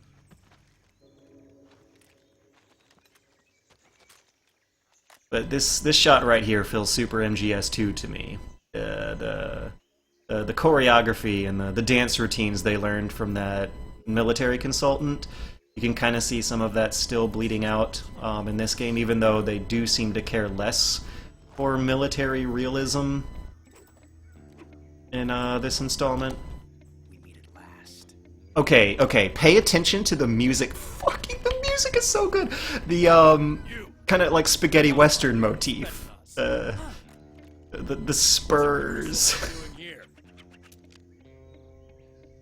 And this is another thing that I think is real interesting about playing these like games that are hyper, or at least this series of games is hyper focused on a Western narrative for a Western audience inspired by Western stories, but coming from an Easterner's perspective. The Colt Cattleman revolver is just about more iconic to like the cowboy archetype lifestyle than the spurs themselves, I think. Like you got the hat number 1.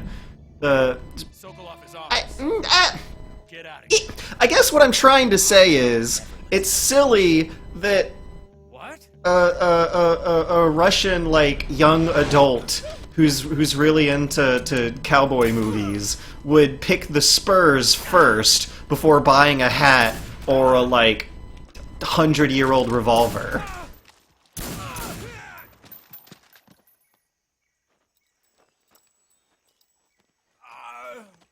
Oh no. I'll shut up so we can hear the music. Ocelot is so flamboyant. Yes. Fun fact! Ocelot might actually be gay! He is shown expressing affection and desire towards only one character in the franchise, and it's Big Boss. There is... Okay, my Istanbul, I have a quest for you. Just YouTube search Snake and Ocelot kiss. And it's a thing. It's a real thing. It's not a fan-made thing. It's a thing. It's actually in this series of games. Oh no! Major, do you read? Gah! I accidentally pressed a button and accidentally skipped a cutscene. The whole plans are ruined. I look like a lunatic because of the lamp. We're taking orders from a GRU colonel named Volgan. A GRU colonel? Part of an internal Soviet power struggle, according to Sokolov. Something between the KGB and... Oh yeah, there's a line in the Phantom Pain. The line, I think, is actually, like, even more explicit. Oh yeah, I'm gonna have to redo the whole playthrough now. It's ruined. George, please, time to restart the entire run. They're such good cutscenes, too. I don't mind watching them this time. We're counting on you. I think people in the Soviet military liked some American things. There was one guy in the USSR who liked cola, so they had to make a clear cola for him. Yeah, I mean... It takes all types. Also, the thing that was really cool about America during and shortly after the Cold War was that there was almost as much going on with the, like, international, multi-continental, nation-building proxy war concept militarily as there was unintentionally culturally. The term soft power refers to this dynamic. There were probably a lot of Russians who were into American movies and characters and gadgets and stuff because it was freaking everywhere and really, really popular. And I don't doubt that the popularity and success of American media actually contributed to a lot of defectors going over to the other side, as well as just like trade embargoes and natural resources, meaning that Western tech was just better. But yeah, no, soft power, it's really, really important because somehow I find it harder to imagine people in the American military from the 50s to the 90s caring about Russia as much as I can imagine occasional pockets of Russians like really being big fans of American movies and American music, and that breaking down the lines between that conflict. Spetsnaz? Yes. The best crew has to offer. They're coming for me. I'm finished. Calm down. The possibility of defecting from the east to the west was something that, and when I was going through history in school and reading the museums, it seemed less like a isolated incident more than just like an expected regular occurrence that probably, I don't know, crossed through the minds of tons of people when shit was getting bad at multiple points during those decades. Like it seemed less like a isolated incident of a certain instance than it did like a fact of the lifestyles of the time. Is that thing finished? Yeah, Coca-Cola's and McDonald's taken over. Coca-Cola's and McDonald's won the Cold War. Wasn't David Bowie one of the pivotal reasons why the Berlin Wall fell?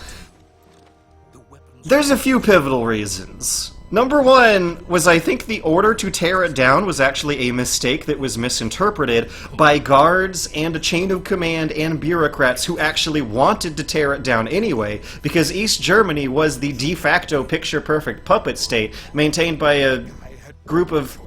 There were only like, I don't know, a 10% minority of the population who actually cared about keeping that regime going and not reunifying. The Berlin Wall falling meant that the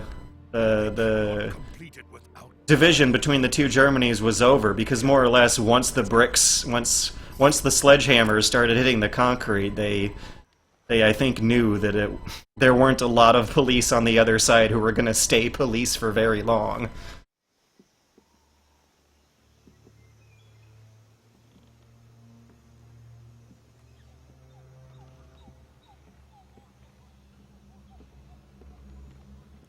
Goodbye Lenin is a good film about that. That was on my list before doing my video. Recommended. USSR actually traded warships to Pepsi? Really? The East German leader said, "We're going to open checkpoints," or something to that effect. Yeah, I think there was a misinterpreted order, actually, that is what did it. The idea of tearing down the wall is not what the dictator, whatever they called him, of East Germany. That's not what he wanted to do.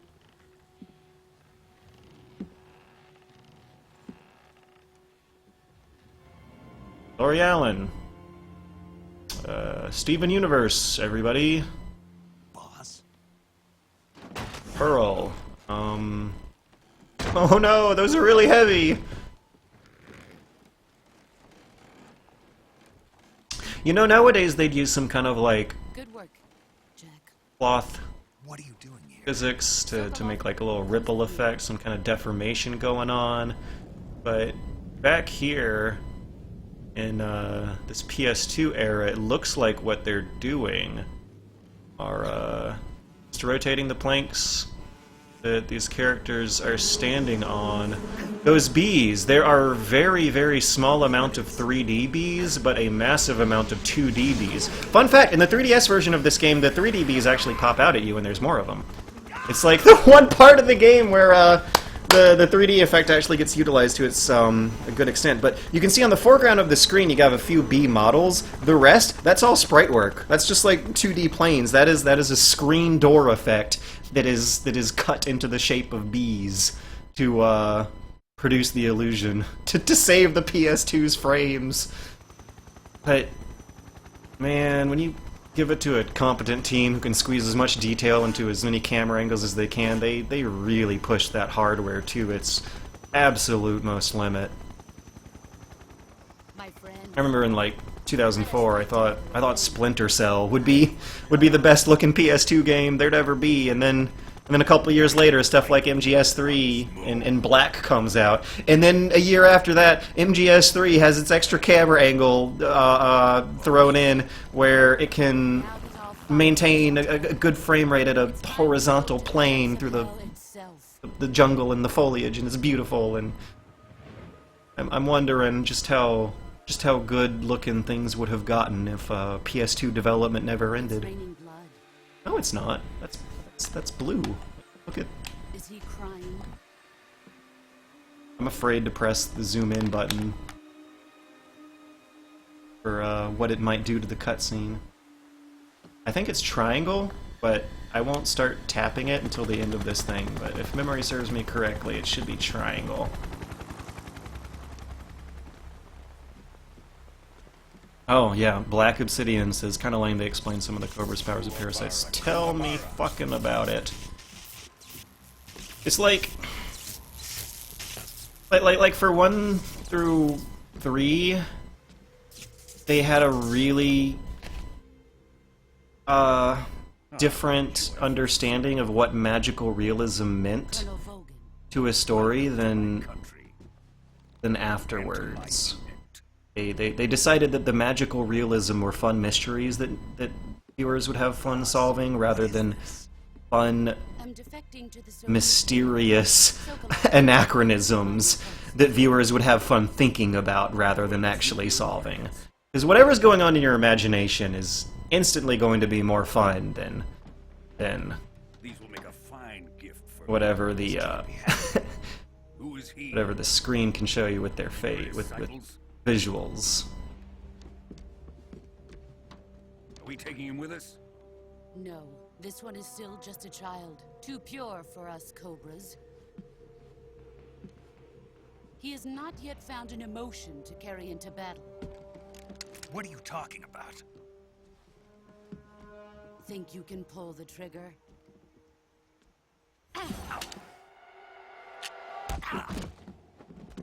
Oh. Xvilos just said, I only recently realized how the boss is a play on your mentor betraying you in MGS1, and yeah, come to think of it, like, that's kinda sort of a plot thread that runs through the story of that game as well, that they turn into a central theme here. Side story earlier, central theme here. It's like this kind of folds into my earlier rant about it being the MGS1 formula, but grown up and matured and hyper polished. I guess the idea being that the history and stories shared by Kaz and Snake might be more interesting than whatever else they can throw in, like Nastasia. Whoever talks to Nastasia. Is there a Nastasia of MGS? Yeah, there's a Nastasia of MGS3. It's Sigint, and he's way more fun.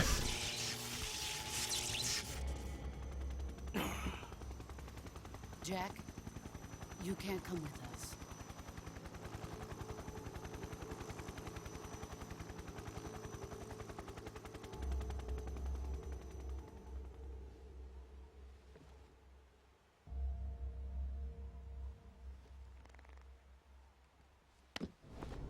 Oh no! What's that wrestling move called where you like reach out for a handshake but then just throw the person in the general direction of the ropes on the other side of the ring and they keep running and they don't stop even though they could? I know it's the name of this thing is at like the tip of my tongue. It's something like a Dutch swirl, a Holland daze. Oh yeah, and it's triangle. That's the zoom in button. The Swiss swirl The Liechtenstein line. English whip! The Scottish whip! The Vietnamese yeet! The Hollandaise toss! The Irish whip! That's what it was! I feel like at some point in their fight, the boss almost gives Snake an Irish whip, but then, like, decides to no, just actually go through with it and like, slap his arm. Drift away. The Argentinian beer. My place is with them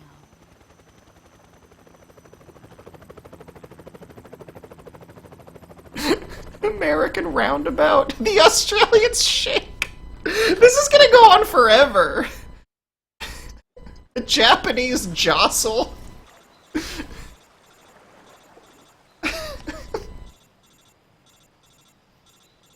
A Canadian kerfuffle.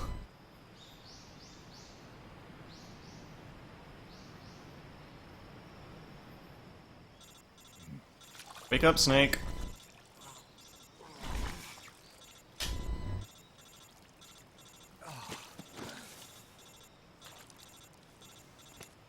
Wow, 2 people just suggested Chinese Chuck at the same time. Snake, can you hear me? Yeah, just barely. Snake, listen to me. You need emergency medical treatment. Can you move? You've got Hospital to get music. treated. Hang in there. Alright, Let's do this for real. Carotan frog locations. It'll all be over before you know it. Stay with me. I've seen people in worse shape before. Think you can handle it? Major. The boss. She's defected. We'll talk about that later. First, we've got to get you patched up. Okay, here we go. What is the deal with hospital music, hospital show music, kind of infecting its way into other genres? Because we just heard like a little itty-bitty bit for this, like, medical system tutorial, but it sounded a lot to me like what, well, several of the themes from MGS5 try to do with a kind of low, hollow, synthesized drone beaten up by xylophones every now and then. I don't know. I'm talking nonsense. Hold the weapon window button and use the left stick to select the medical item, and then press the enter button. With this method, you can use... Oh yeah, at this point you can find the skeleton of the Sorrow, either in the background of cutscenes or a pull of the camera angle here for this weird, this weird Snake's almost dead control mode I'm about to get thrown into. Bandages to wrap the wound. If you do everything I mentioned, the wound should heal completely. Understood? Yeah. Stay with me. Go into the survival viewer and treat those wounds. I need to know if my hair is worse or better. But yeah, let's see. He is... Yep, there he is. Hello. How it do? Else around here? I think so. But interestingly, you can't get a similar angle to the ones that wrong button do get to enjoy Ron when going through the waterfall area. Counter with sorrow.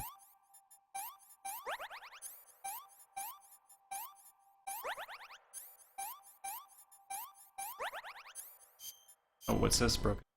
So this system got a lot of flack from reviews at the time and since, and honestly I can see it.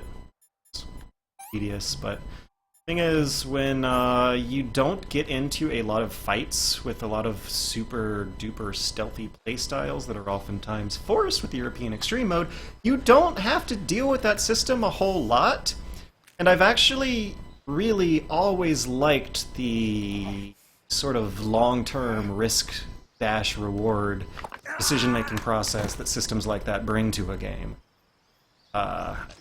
idea, of course, is to like wait every once in a while and cure all your injuries at once rather than a little bit out of that menu. Since there's no consequence for doing it in the short term, it's nothing really stopping players from dealing with a lot of downtime in those menus. But there could have been elegant ways they could have improved the medical system. I feel like my dream mod involves it all happening in real time, but you have to find a place to hide while you do it. To both change camo and heal your wounds. Good job. That would We're coming to get you now. Just stay where you are. We'll drop a just about pop me silly. Can you set it up? If this game ever comes to PC and has modding potential, I might see if there's something I can do to alter the gameplay. Usually not. But if I could somehow get that menu system able to be bypassed, there's no way. Like, I'm trying to think of like the internal logic of the game is something maybe tied to that loading screen.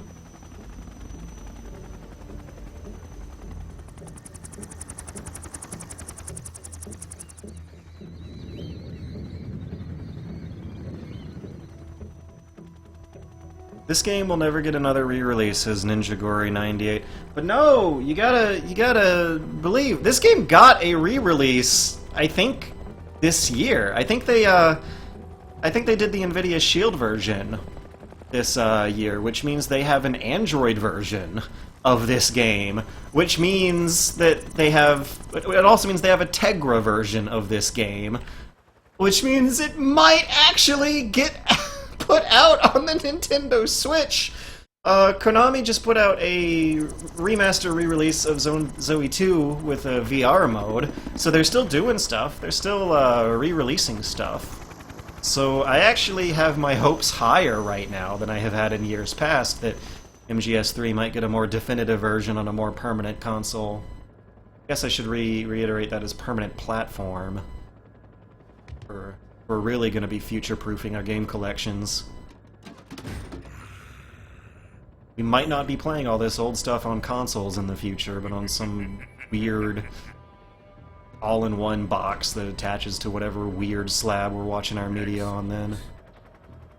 A great success. Thanks to the boss and her cobras, I have both Sokolov and the Shagohod. Volgin is like a kid on Christmas. He's such a villain.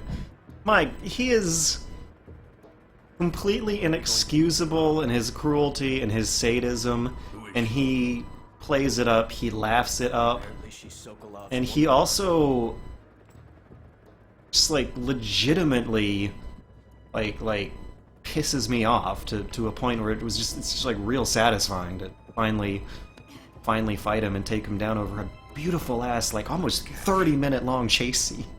You can't have a chase scene in a movie as long as the chase scene at the end of MGS3 is. The chase scene at the end of MGS3 could be a movie itself, it is so long. Yeah, Volgin's theme is titled Clash with Evil Personified. Death. You KGB. We may be able to. He's a simple villain. His plan is simple, his villainy is simple.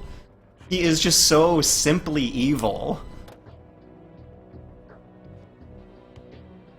That's what I love about this story. It is endearing. It is so cute. Everyone just like plays a role and they all play it so well.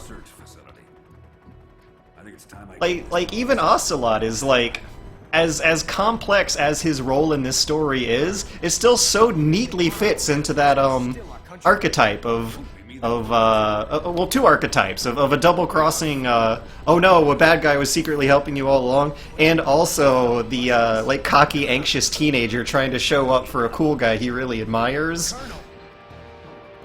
And also, sometimes, the voice of reason here, which is the bad guy who's a secretly good guy archetype, is one who tries to talk the villain down from doing ridiculous shit, like like blowing up Soviet factories.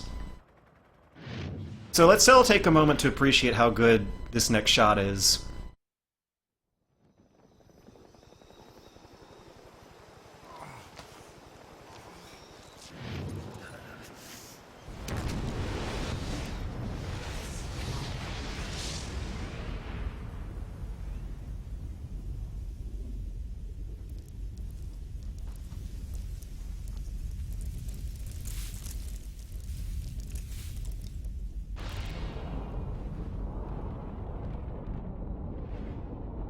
On old CRT TV, there is so much bloom. There's that artificial film grain applied, which is Japanese as fuck, and such washed out colors that it is like on a crappier TV. It's a little more indistinguishable from real live action footage. Really crappy live action footage, really old, damaged, decayed live action footage. But they have so many post-processing effects on top of the explosion, which itself is some real organic, circular shape, that it looks good. And now we're at this intro scene, and it looks good, and it's obviously kind of outsourced with a different visual style from a lot of the game's rest of the motifs, but it's also the most Bond of of any moment in this whole franchise. But you're so supreme. I give my life not for honor, but for you, Snake Eater. In my time, there'll be no one else crying. What is this line? What, like, butcher of a translator decided that was the line to throw into the silent dream? Snake Eater. Someday you'll go through the rain, and someday you'll feed on a tree frog, and someday the trial to survive is the day. Seems too late, seems too... I can't get hung up on some of the word choices. I just gotta go. Snake Eater. My time. There'll be no one else. You know, I sing it when I'm by myself, but I don't... It's that line in particular that I don't know if I can do on a stream. I'm still in a dream, Snake Eater. Wow. Wow, wow, wow. Still in a dream, Snake Eater. God, the stinger at the end is just like so archetypical and pure and like stereotypical of that era and its style and the genre of music they picked, and it's so good. Goldfinger. Oh, we're calling back to that very first shot again.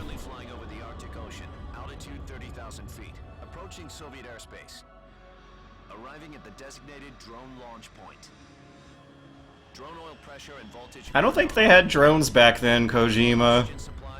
Where's your Snake Eater tattoo, George? Maybe if I make it to 30. Yeah, because by then I'll know. I'll know if I, like, want the tattoo around forever. So instead we're gonna crash a little shuttle, the tube that they're gonna shove him into the earth? Okay. This is actually like the little submarine coffin Snake rides in the first game. This is our last chance.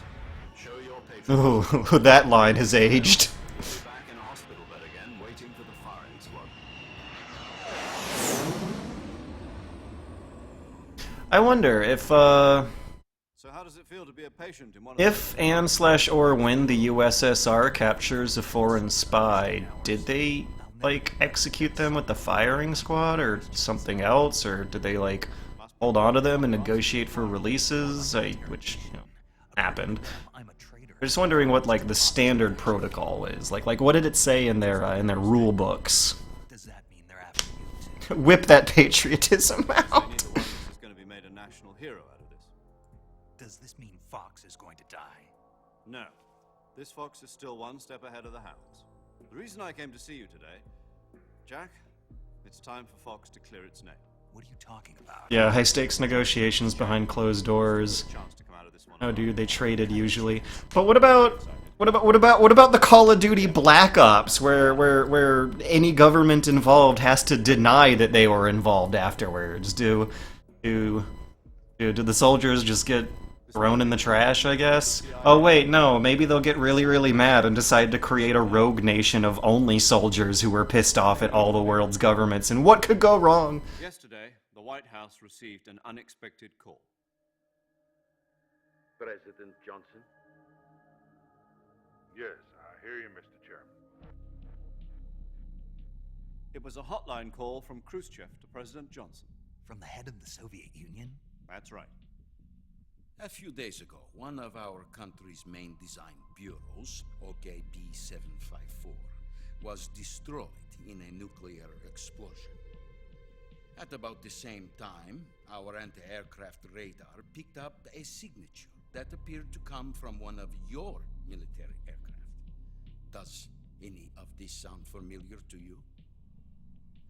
In retaliation, I have placed our armed forces on Doesn't look good. alert.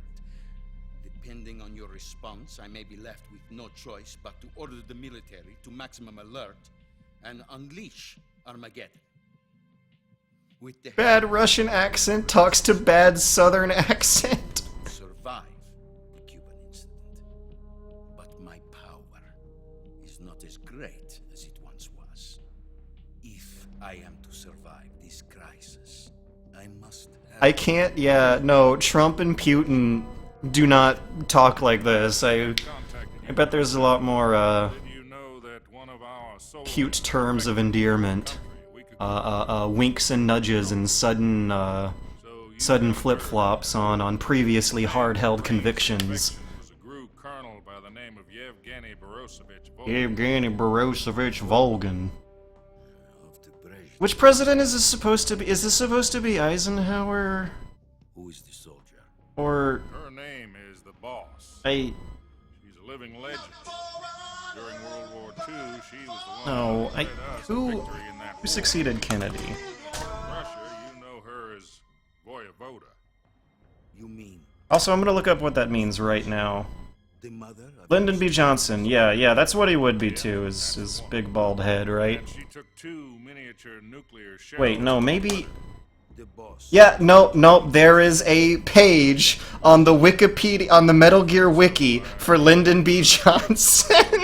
The Davy Crockett Atomic Battle Group delivery system was completed 2 years And what was boss's name in Russian? MGS3. Voyevoda? They were mass-produced, never been deployed in battle. But Sokolov's research facility was completely wiped I'm just gonna MGS3 script. What was that name? I missed that name just then that he dropped. My deepest condolences over this terrible You tragedy. know her as... Yeah, Voyevoda. For some reason I want to say that's a river? Let's see. and took them with her. Oh, it's an opera. It's a Russian opera. Then, shortly thereafter, Sokolov's design lab, a top-secret military research facility, was destroyed by one of these weapons. Am I right so far? Yes, that's correct. And the American government... What's the story, I wonder? ...involvement in the affair. And what dots can you connect there between the Russian opera of Voyevoda Then what was a U.S. military and aircraft doing on our radar screen? the It was character. clearly in violation of our airspace. And yet you say it was not acting under your orders. That's correct. You expect me to believe that this was all the work of a single soldier? Wow, I'm just scrolling through the chat and I'm seeing a lot of Lyndon B. Johnson. I've said it once. This game is a documentary. Had nothing to do with it. I'm thinking of the Volga River, yeah. However, I'm afraid my power over the military has weakened since the Cuban incident. I will need some kind of proof that this was not the action of... Shalashaska. I'm gonna look up what that means. You have 1 week. You must catch the boss yourselves and recover the remaining nuclear device. And get some Google Translate going Then you while must the find some cutscene proof of happens. your innocence. Prove our innocence. Yes, preferably something painful. Prove to me that this is not merely another one of your tricks. The boss should be close to Colonel Volgin. How about a little co-action? I don't know if Shalashaska actually means anything. The political situation here is unstable. And Colonel Volgin is I a member of the Brezhnev faction. typed in the Cyrillic, and it just translated from Cyrillic to straight Shalashaska. Maybe it's a Japanese thing, What is that supposed to mean? which doesn't sound like a Japanese thing, because Japanese doesn't have L's. Call it a modest gentleman's agreement to ensure our continued relationship. The name Shalashaska is explained in MGS5. Prove our innocence. They will be unable to restrain the military. Ugh. I will be ousted, and they will seek their revenge. A nuclear attack on the United Yeah, States. Shalashaska is just random letters. There's no such word in Russian. Disposal of this situation entirely to your Wait, no, I think that's right. It was like a combination of 2 words that mean like revolver torture. It meant prison and something else. Half the name is Afghan. It's explained in MGS5. I remember it's starting to come back to me, yeah.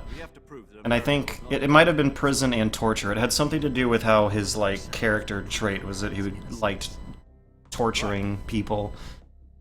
A shaka is a Russian officer's sword. Search Sharashka instead. Okay. Screw this one up, and we'll both be 6 feet under.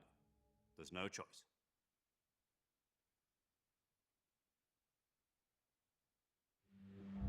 Are the Russians going to be helping us?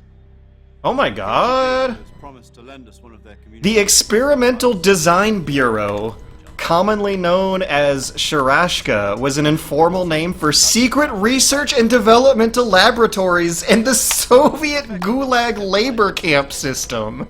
You remember it? So it's like You mean the 2 NSA they're the kinds of entities that MGS3 has you running through. Since then, they've apparently been training with the KGB. Yeah, the Experimental Design Bureau is an informal name for secret research and development laboratories in the Soviet gulags.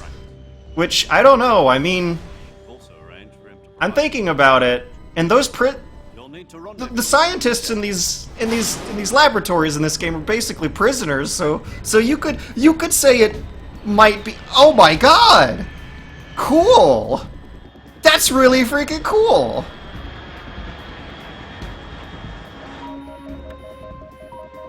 Control. Unidentified aircraft detected. Altitude 30,000 feet. So, Shalashaska's made-up nonsense name from MGS1 sounds incredibly similar to the informal name that Russians gave Soviet slave weapon laboratories, which got turned into a like actual story with actual etymology they thought up by the time of MGS5.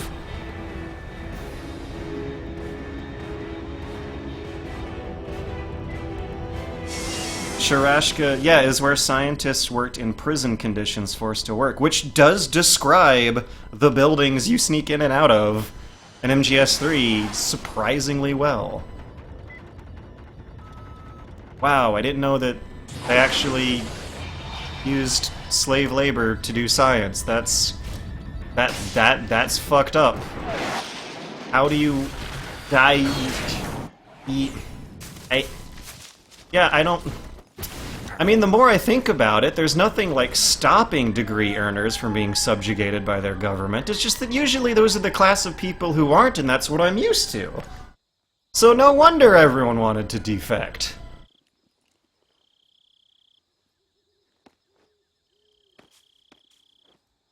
But Shalashaska was MGS2.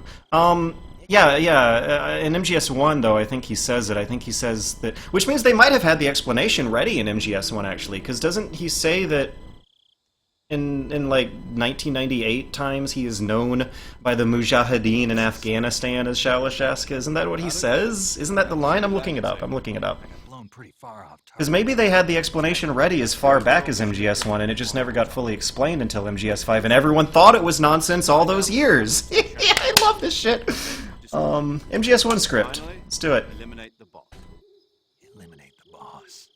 This mission will be Mujahid. No. I am known. No. Shalashat. No. Don't forget about Colonel Volgin. I'm not a hired killer. I know. Is this? That was the Kremlin's Demand. A new spirit of national... This isn't the script! Where's all these conversations with Ocelot? If supporting the current regime... Oh, come on, IGN.com/FAQ/2004. And what are the CIA's demands? Our priorities are the rescue of Sokolov and the destruction of the Shagohod. Roger that, Major Tom. Hold on, Snake. What now? I'm changing my codename. It turns out Tom wasn't the most auspicious choice. What do you mean? Well, the truth is, when I chose my codename, I picked the wrong one. The wrong one? Did you ever see the movie The Great Escape? It came out last year. Oh, must have missed that one. Anyway, it's based on a true story about prisoners who escaped from a POW camp in Nazi Germany. The prisoners dig 3 tunnels as part of their plan, but the Nazis find 2 of the tunnels before they're finished. The prisoners succeed in escaping by using the last remaining tunnel. The names of those 3 tunnels were Dick, Harry, and Tom. I get it. You use the name of the tunnel they escaped in as your... I am looking it up in some scripts I'm finding through Google. You're right, at least. I swear there's a line where Ocelot drops the Shalashaska name in MGS1, and he specifically refers to Mujahideen in Afghanistan calling him that. Sure. In fact, I even ordered the actual film from the movie company. Yeah, it doesn't sound like the greatest name to use. So what should I call you? So does Major Zero just like have an old like 8mm home projector system set up that he likes to crack his knuckles, lean back, and watch original prints from movie studios on with? Shalashaska is actually just a Japanese tongue twister because Kojima is a troll. I mean, I wouldn't be surprised if that was his process for coming up with it. It's lore that I want to know. Her frequency is the same as during the Virtuous Mission, 145.73. She'll be recording your mission data as well, just like the last time. That frequency is also the same, 140.96. And there's one more person on your support team. His name is Mr. Sigurd. Okay, maybe the line is feared by the Mujahideen as Shalashaska. You'll be going up against some of the world's most advanced weaponry when you infiltrate the research facility. If you have any questions, just ask him. His frequency is 148.41. Mr. Sigint, got it. Adam, your KGB contact, is waiting for you at the abandoned factory up ahead. The same factory Sokolov was being held in last week. Yes, meet up with Adam first. He's cleared the way for you to rescue Sokolov. I don't know why control F'ing for these words does not bring them up into the whole area's been polluted. Game facts scripts, though. No one else would dare come close. The password is, who are the Patriots? And Lali Lule Lo. Lali Lule Lo. Gotcha. The Patriots. You've been equipped with a 45. The Lali Lule Lo. You knew. I thought standard Fox procedure was procure on-site weapons acquisition. The circumstances are different this time. You're now on an official mission for the United States. So Shalashaska is a combination of a scientist's labor camp and a Russian officer's sword. Khrushchev regime at the very least. But remember, so it's still a sneaking mission. Sharashka plus... If you fail this mission, it will mean an all-out nuclear war. Keep that in mind and proceed. Keep that in mind. Caution. Understood. Commencing Operation Snake Eater. Snake Eater!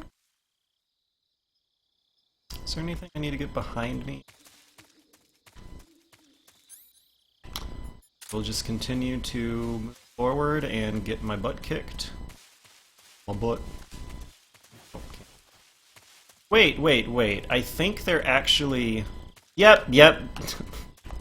I knew there was something important hiding around here somewhere.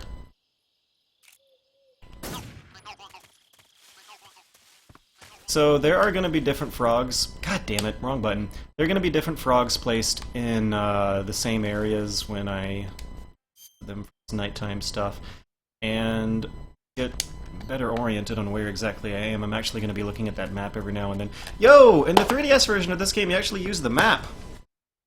That's something. There's a map buried in these menus, and they show the inn's hiding points during the boss fight. And before I drop down, before I do the permanent drop, I'm gonna look at a guide to make sure there's not a Carotan frog. This is why I don't care about the Carotan frogs. You only get one chance, and it just kind of screws with the patience. Fuck no. You know what? I don't care. I don't care about the Carotan frogs. As of now, starting now, that's the Ocarina of Time horse noise. I'm not gonna care that much about the Carotan frogs. I'll just get the ones I know and the ones I see, like I usually do anyway.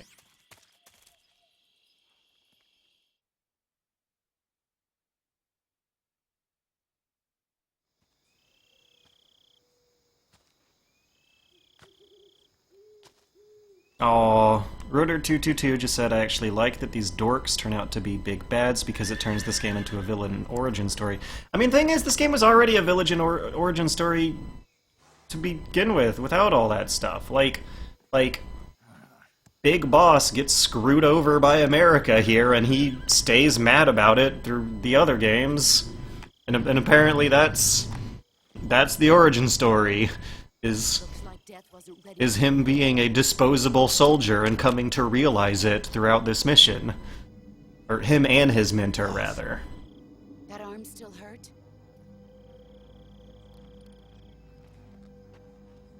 What are you doing here?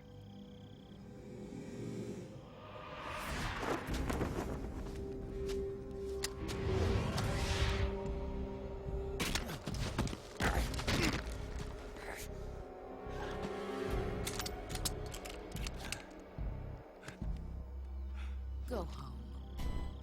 Black Obsidian says, I think the issue is that we didn't see the transition well from the report to the... Yeah, because of... Gru and my sons are waiting up ahead. I feel like that's You don't have a prayer of finishing. not that different from You're not even what we've been saying. They just turned into jerks without a game to tell us how. Because the one game that could have told us how just decided to not. MGS4 has, like, what? 8 hours of cutscene if... I'm not your boss anymore. if you skip some stuff, so... There's nothing for you here. How did they not have time Go home. for either fleshing that out better or thinking up a better destiny for this game's cast? This isn't a Better future. Why do the bullets do that? Why do they spin throughout the air and not go straight in a spiral like they're supposed to? Also, I think those are entire cart. Someone who actually knows what's going on explain to me why the bullets twirl around. That should stir things up a bit. You'd better hurry. Oh yeah, and this game does still look good. With the right fixes. What fixes do you mean? The border is 60 miles south of... Second account, Let's Go, just said, man, how good is the HD collection? Very good. This game still looks good with the right fixes. Why'd you defect? I didn't. I'm loyal to the end, to my purpose. Yeah, why does the entire casing come out, but then casings without the bullet come out of... How is the chamber big enough... How is the barrel big enough to fit those things in? I don't know. Anyways, I just want to know why they spin, not why... There's a radio call about the bullets in New Game Plus. Okay. And of course, there's a codec conversation in there somewhere about it. If you beat the game and play through it again on New Game Plus, they tumble because the barrel is too short. It's a way to make them more lethal. They tumble upwards once they hit you. Which sounds like it would make sense, but it also sounds like it would make for an incredibly inaccurate gun. Like having your bullets spin around and tumble, I'm just kind of imagining it like flying slightly to the left or the right.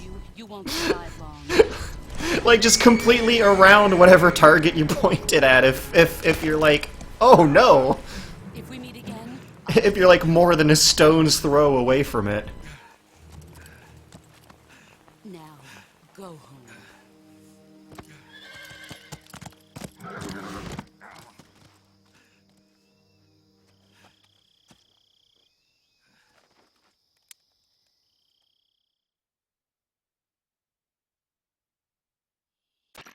This is Snake.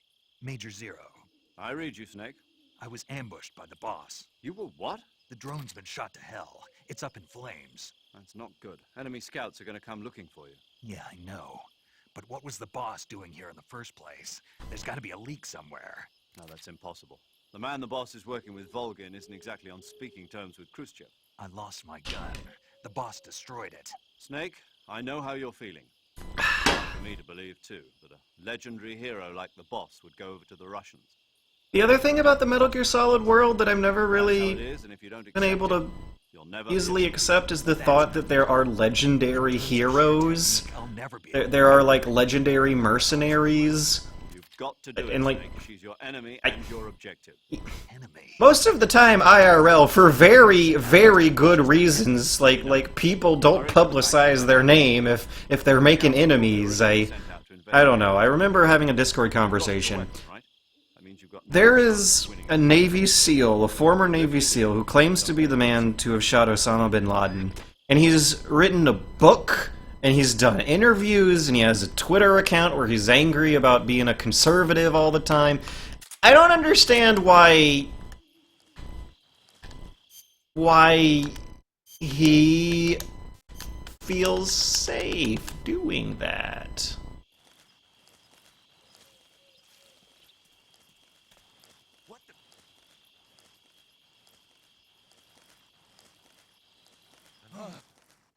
What the hell is this? I got stun grenades. I don't know how I'm gonna shoot this Karotan frog. I know where it is. Oh no.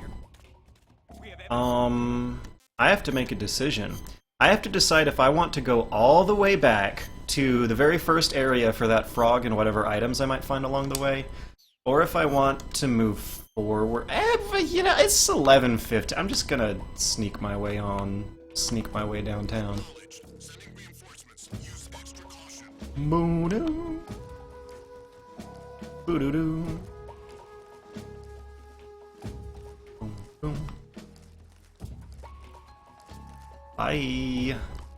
See you later, boys. Howdy.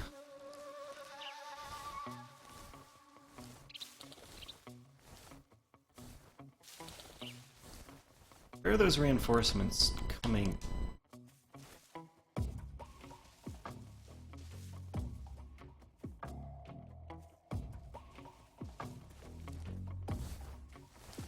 Don't know, and I'm okay with that because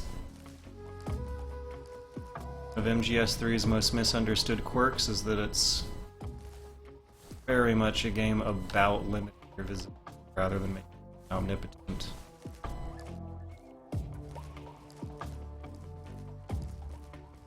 I'm sure people across the world would celebrate if they zoomed this camera out farther, but that might make the game too easy.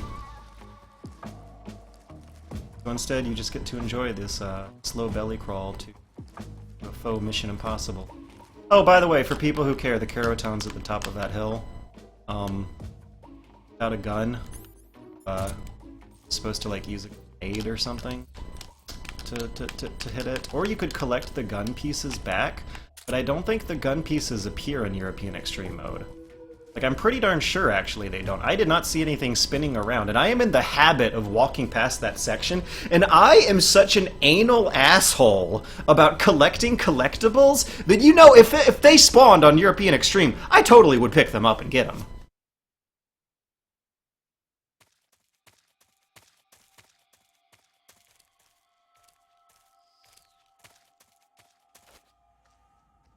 Got anyone? Yep, we got 2. Boom. Oh, who was that? Left! There's a guy on the left there, okay. I thought I was missing something.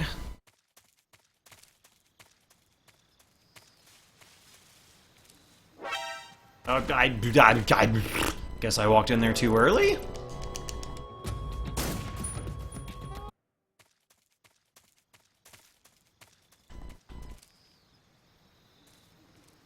Oh no, because they don't have the caution phase now. Their route is different. Okay.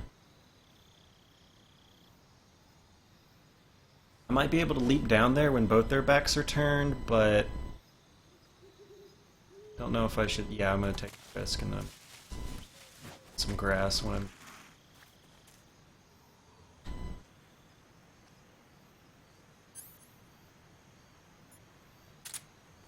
And my backpack. Those flash things might come in useful. I got some snake food.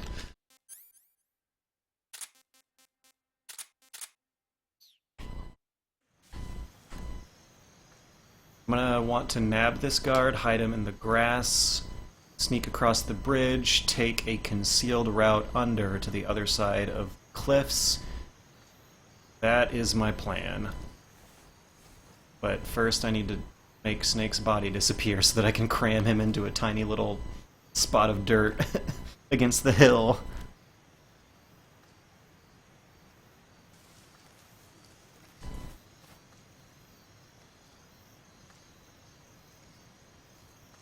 Oh! So now guards tell you stuff. While falling, press the action button above branches. And he says that right in front of the waterfall branch that leads to the M16 up here. So it won't be the M16, it'll be some kind of not very useful camo pattern. And it looks like there's a guard guarding that exact very area right now, so that sucks. Chaff grenades. I can use that, I think, to call off alerts. Cautions, or, yeah, requests for backup is what chaff grenades do. Or maybe I should ask Sigint. Sure, I'm gonna skip that really... Oh wait, I don't have the Colt 45 yet, so maybe not. Colt... the Colt 1911. I mean, not the Colt 45, that's different. I heard that you're an expert on weapons, equipment, and cutting-edge technology. Close. Huh? I am the expert on weapons, equipment, and cutting-edge technology. I'm the guy that designed your trank gun, active sonar, and motion detector.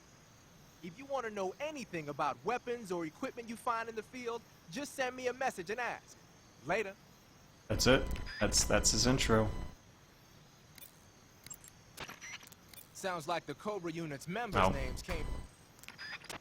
I want to get a specific description of chaff grenades. Never gotten in the habit of using them, and I think that's just because they're not that useful, but maybe I don't know their ideal use case. Maybe I have to pick up the chaff grenade and hold it in my hands for him to tell me what chaff grenades do. Okay.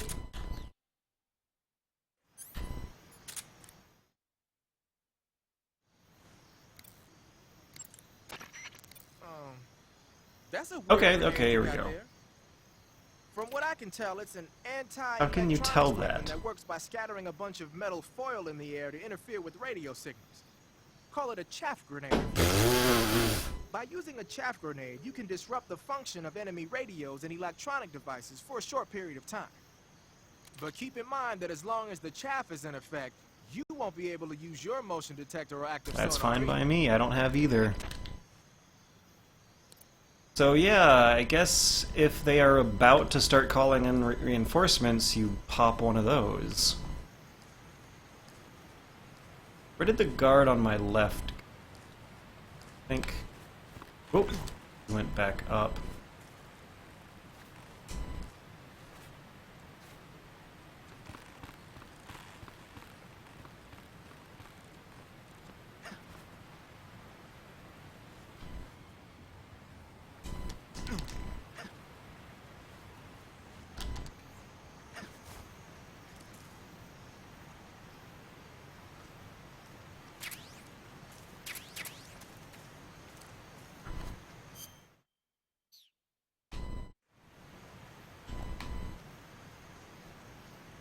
Cinematic camera is surprisingly useful.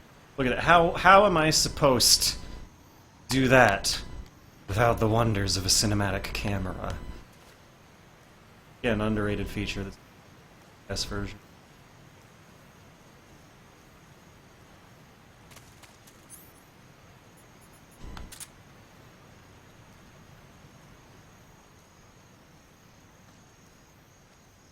Hear anyone else? I don't see anyone else.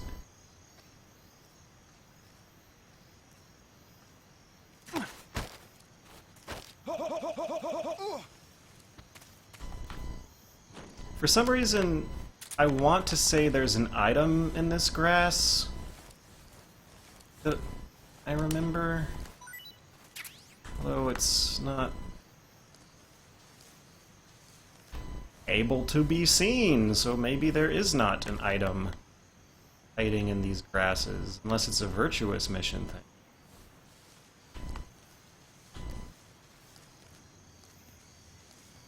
Okay, yeah, I'm just gonna go. Bum, bum, bum, bum, bum, bum, bum. I think here is where I can actually find the cardboard box. The Ocelots are coming as well, unfortunately. I don't know if I'm gonna have any real weapons for them. I don't think there are guards here. Oh no, this place is totally blank. No one heard that. No one heard that. No one heard that. Yeah, this place is... Alright. So, here's something that you never get to do on European Extreme Mode. Blast an AK-47 and roll an explosive barrel down a pile of stairs. You might wonder why I don't use that against the Ocelots, but... Non-lethal European Extreme. Where's that AK? Guess what I'm gonna do with it? I'm gonna shoot the Carotan frog, but... Got him! Tango down! The threat has been eliminated! Oh. Thank you. Oh. Full of smokes. Which I don't think I'll ever really get to use much on European Extreme either. Wait, no, that is not true. That is super not true, because smoke grenades might come in useful. There it is, cardboard box. For the Ocelots coming up. Oh, yep, here's something. Mine detector. Mine... That's my mine D that wrapped my hands all over.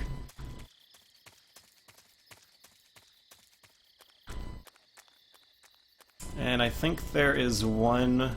No, there's an item behind the barrel here, I believe. Camo pattern of some sort. Yeah, it's zombie face paint. I'll give the basement a scan, then I'll activate that Sokolov cutscene. I don't think there's any items down here, though, just animals, which, actually, might... wonder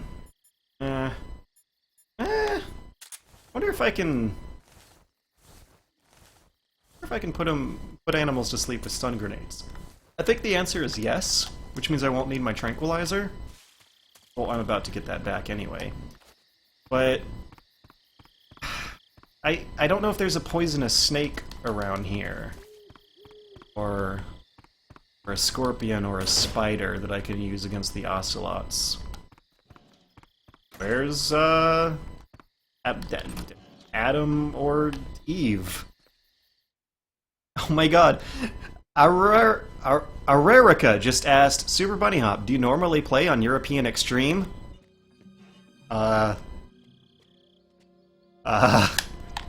Yes. I normally do!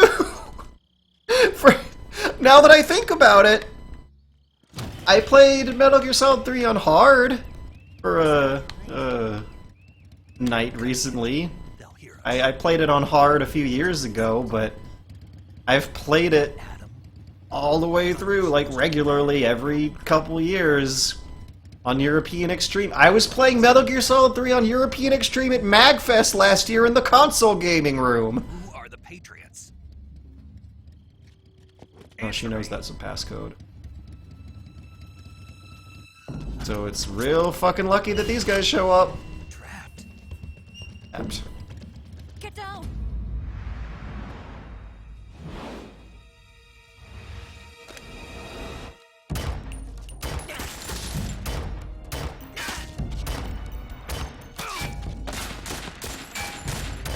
Oh, no therm goggles?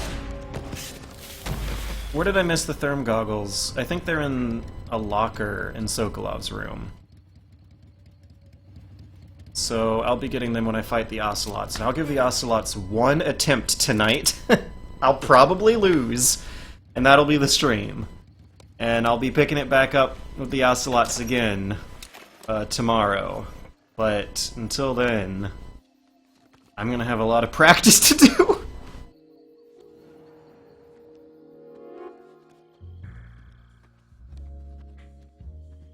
Besides getting caught, is there an actual difference between EE and hard?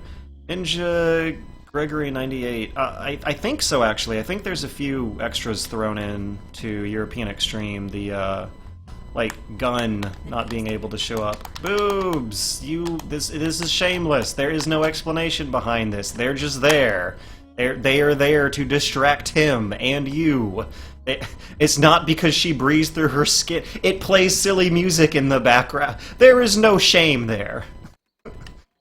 There is no attempt to hide one's shamefulness as a part of their sexuality with this character. It's that makes it okay. It's Snake. Snake, huh?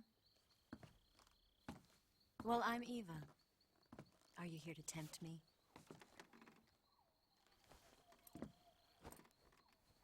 What happened to Adam? Colonel Yeah, don't need a password. Tits are fine. Between shooting a bunch of people that were trapping him, and then taking her tits out, and then giving him a really cool gun, he forgets about the password. I heard you. So, like, the tits, they serve a purpose. 4 years ago, I defended. They're there for, like, more relatable, reasonable reasons than she breathes through her skin. They're there because she's a femme fatale character seducing the main hero to his doom. Which is really freaking cool because it's a villain origin story and I love it. That was impressive. Bet you've never seen that technique in the West. It's imitation, isn't it? Yeah. It's a Chinese Type 17 pistol. You will be ashamed of your words and deeds, Dad. Don't worry, though. The one I've got for you is American-made.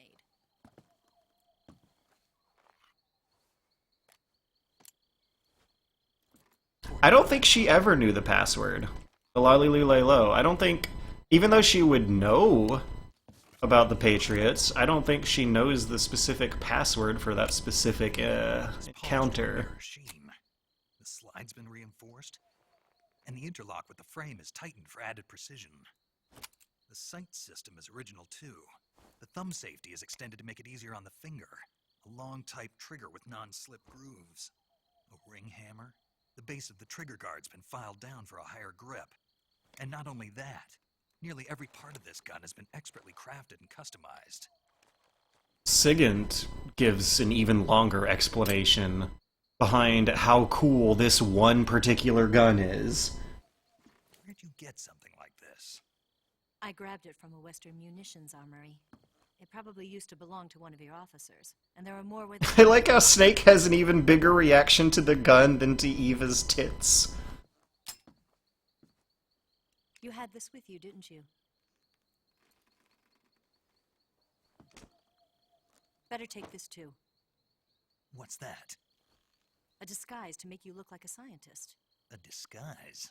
Which most players will inevitably forget about by the time they actually get to the labs they're supposed to sneak in. He's being forced to continue his work on the Shagohod. Where? At the lab. They've got a whole army of scientists there developing new weapons. Security is tight, but if you disguise... Where'd she get the gun, though? Oh, Ego Angel, have you forgotten... Have you forgotten who she really is? Tell me how to get to the lab. The safest way in is from the rear. First, you'll need to head north through the jungle.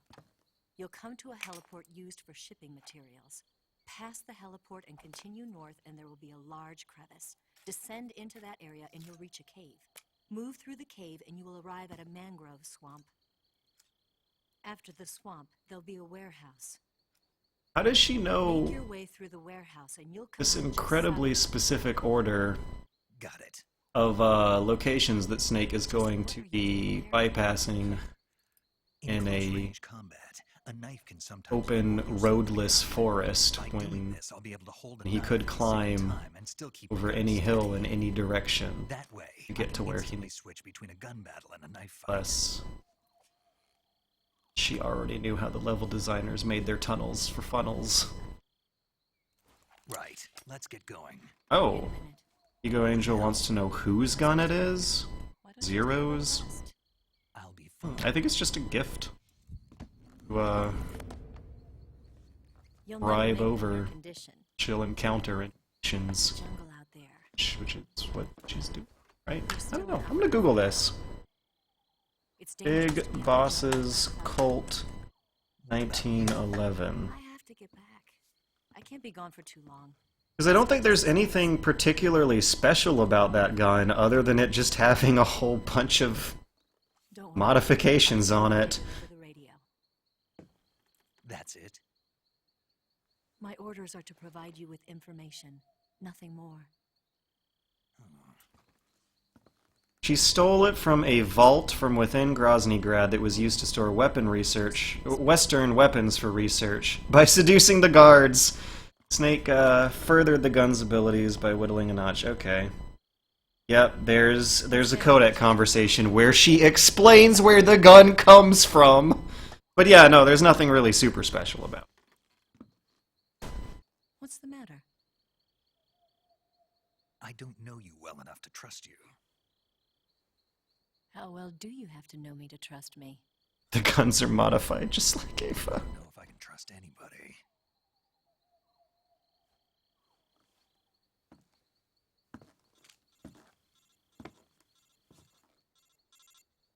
Gonna get that?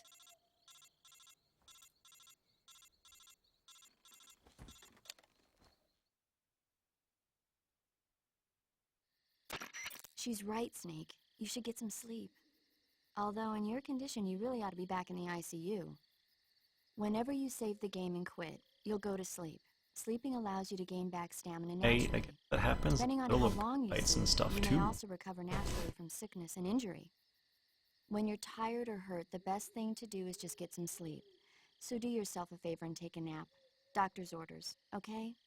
Yeah, okay.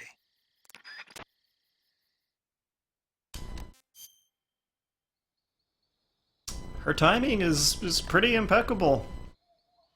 For a lot of players, that prompt probably prompts like the end of their first real session.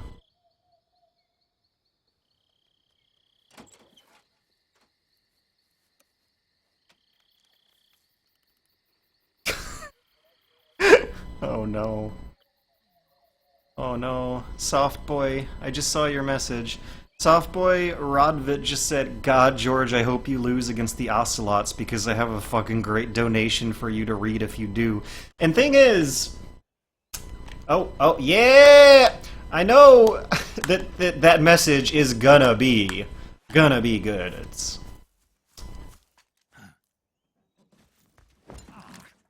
beloved, trusted Discord mod. Surrounded. I see. 4 of them.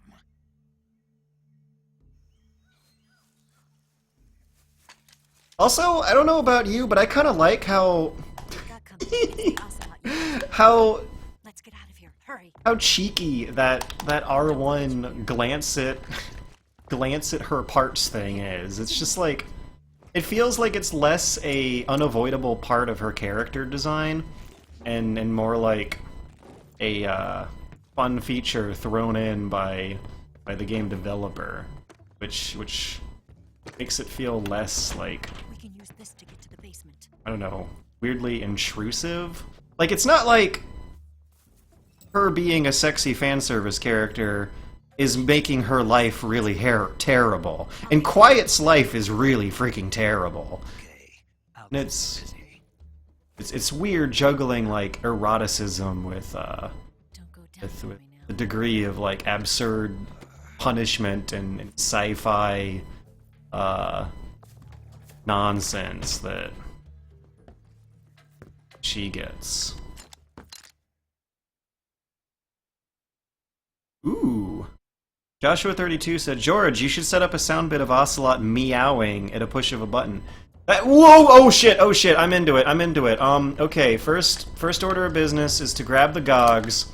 Second order is to hide under the bed. Fuck. Stun grenades. I need stun grenades. I gotta get to work. Okay. Smokes, magazines. I might want to empty out all this bullet ammo. I'll think about that later, but if I'm safely under the bed, yeah, cool. I'm at least where I should be right now. I'm gonna get my grenade ready. I'm gonna point it at the bottom of the door and hope it just rolls out under the feet of those boys. Alright, let's see how many enemies I got. I got 2 with that one.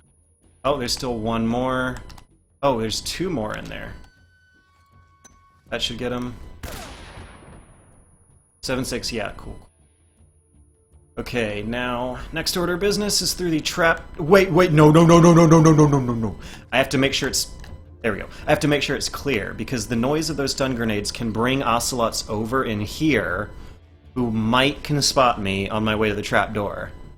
And me opening the trap door might leave me spotted by an Ocelot if I just so happen to like clip a bit of my backpack out this window. So I gotta check if the window's clear. Where is that guy? There he is. No, he's looking in the window. He's strafing. No other guards in the game strafe. This kills you. Yeah, but kids, if you ever need to find someone sneaking around, start strafing. They won't be able to do anything about it, because that means their blind spot is not the opposite of the direction in which they move in. You can't really sneak up on these guys as good as other video game guards in this video game. Okay, next up I got a rooftop sniper, a guy at the bottom of a barrel. The safest way to take this guy out is with a barrel rolling down a hill. But I can't do it while spotted by the rooftop sniper who Get down! Oh, okay. Alright, this guy's above. There's someone coming on the right. Bam, bam. Bam, bam. Bam, bam. And I have to wait until they are both... What? Until they are both out of my hair. Because if I stand up and lower my camo meter, this guy might spot me. If I roll the barrel at that guy while the sniper is up, the sniper will spot me. So now I just sit here and wait, and I have to point Snake at the barrel, which is a roll quirk. Okay. Alright, I'm gonna point at this sniper's spot, wait for him to come and go, and check on chat. See what's going on. Man, maybe this is good. Maybe I can actually retain some patience to make my decisive moves at just the right... I probably should have done it then. Because the sniper was not up there. Yeah, I should have done it then. I guess I'll have to wait for the sniper to rotate. I just... Whew. The sniper. that sniper is the hardest boss in this game. Do you stalk crawl, George? Yeah, sure. That polygon is a killer. That polygon. I hope I don't walk over that polygon.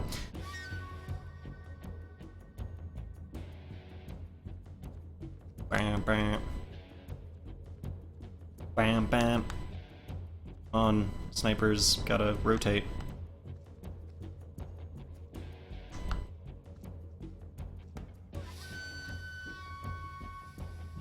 But yeah, I feel like this part might be the end of the stream if I game over here. I will practice a bit and come back at it tomorrow, same time, but goddamn, I'm gonna give it a good try at least. This guy has come and gone 3 times since I last saw the sniper. Alright, I'm gonna do it. Wait for him to turn his head. Boom. Fuck! Okay, you gotta do it when he turns his head, he starts walking away, so that way he doesn't spot the barrel rolling at it. Snake! What happened? Snake! Snake! And with that, I am out. I shall see you guys again tomorrow night. I'm going to be starting the stream up again, hopefully same time, 8:30 p.m. Eastern, same charity, homeless shelters for children in Atlanta, and same wonderfully fantastic video game with such a wonderfully fantastic upper level skill ceiling? Curve? Flow chart? I don't know.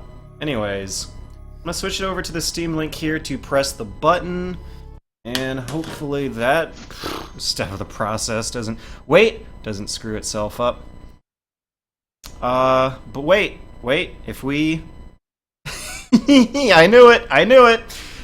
Before we head out, we gotta read this donation message from Softboy Rassvet for $6.90.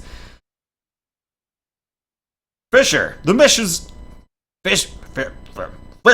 mission's over. Holy Christmas, the mission, it's over.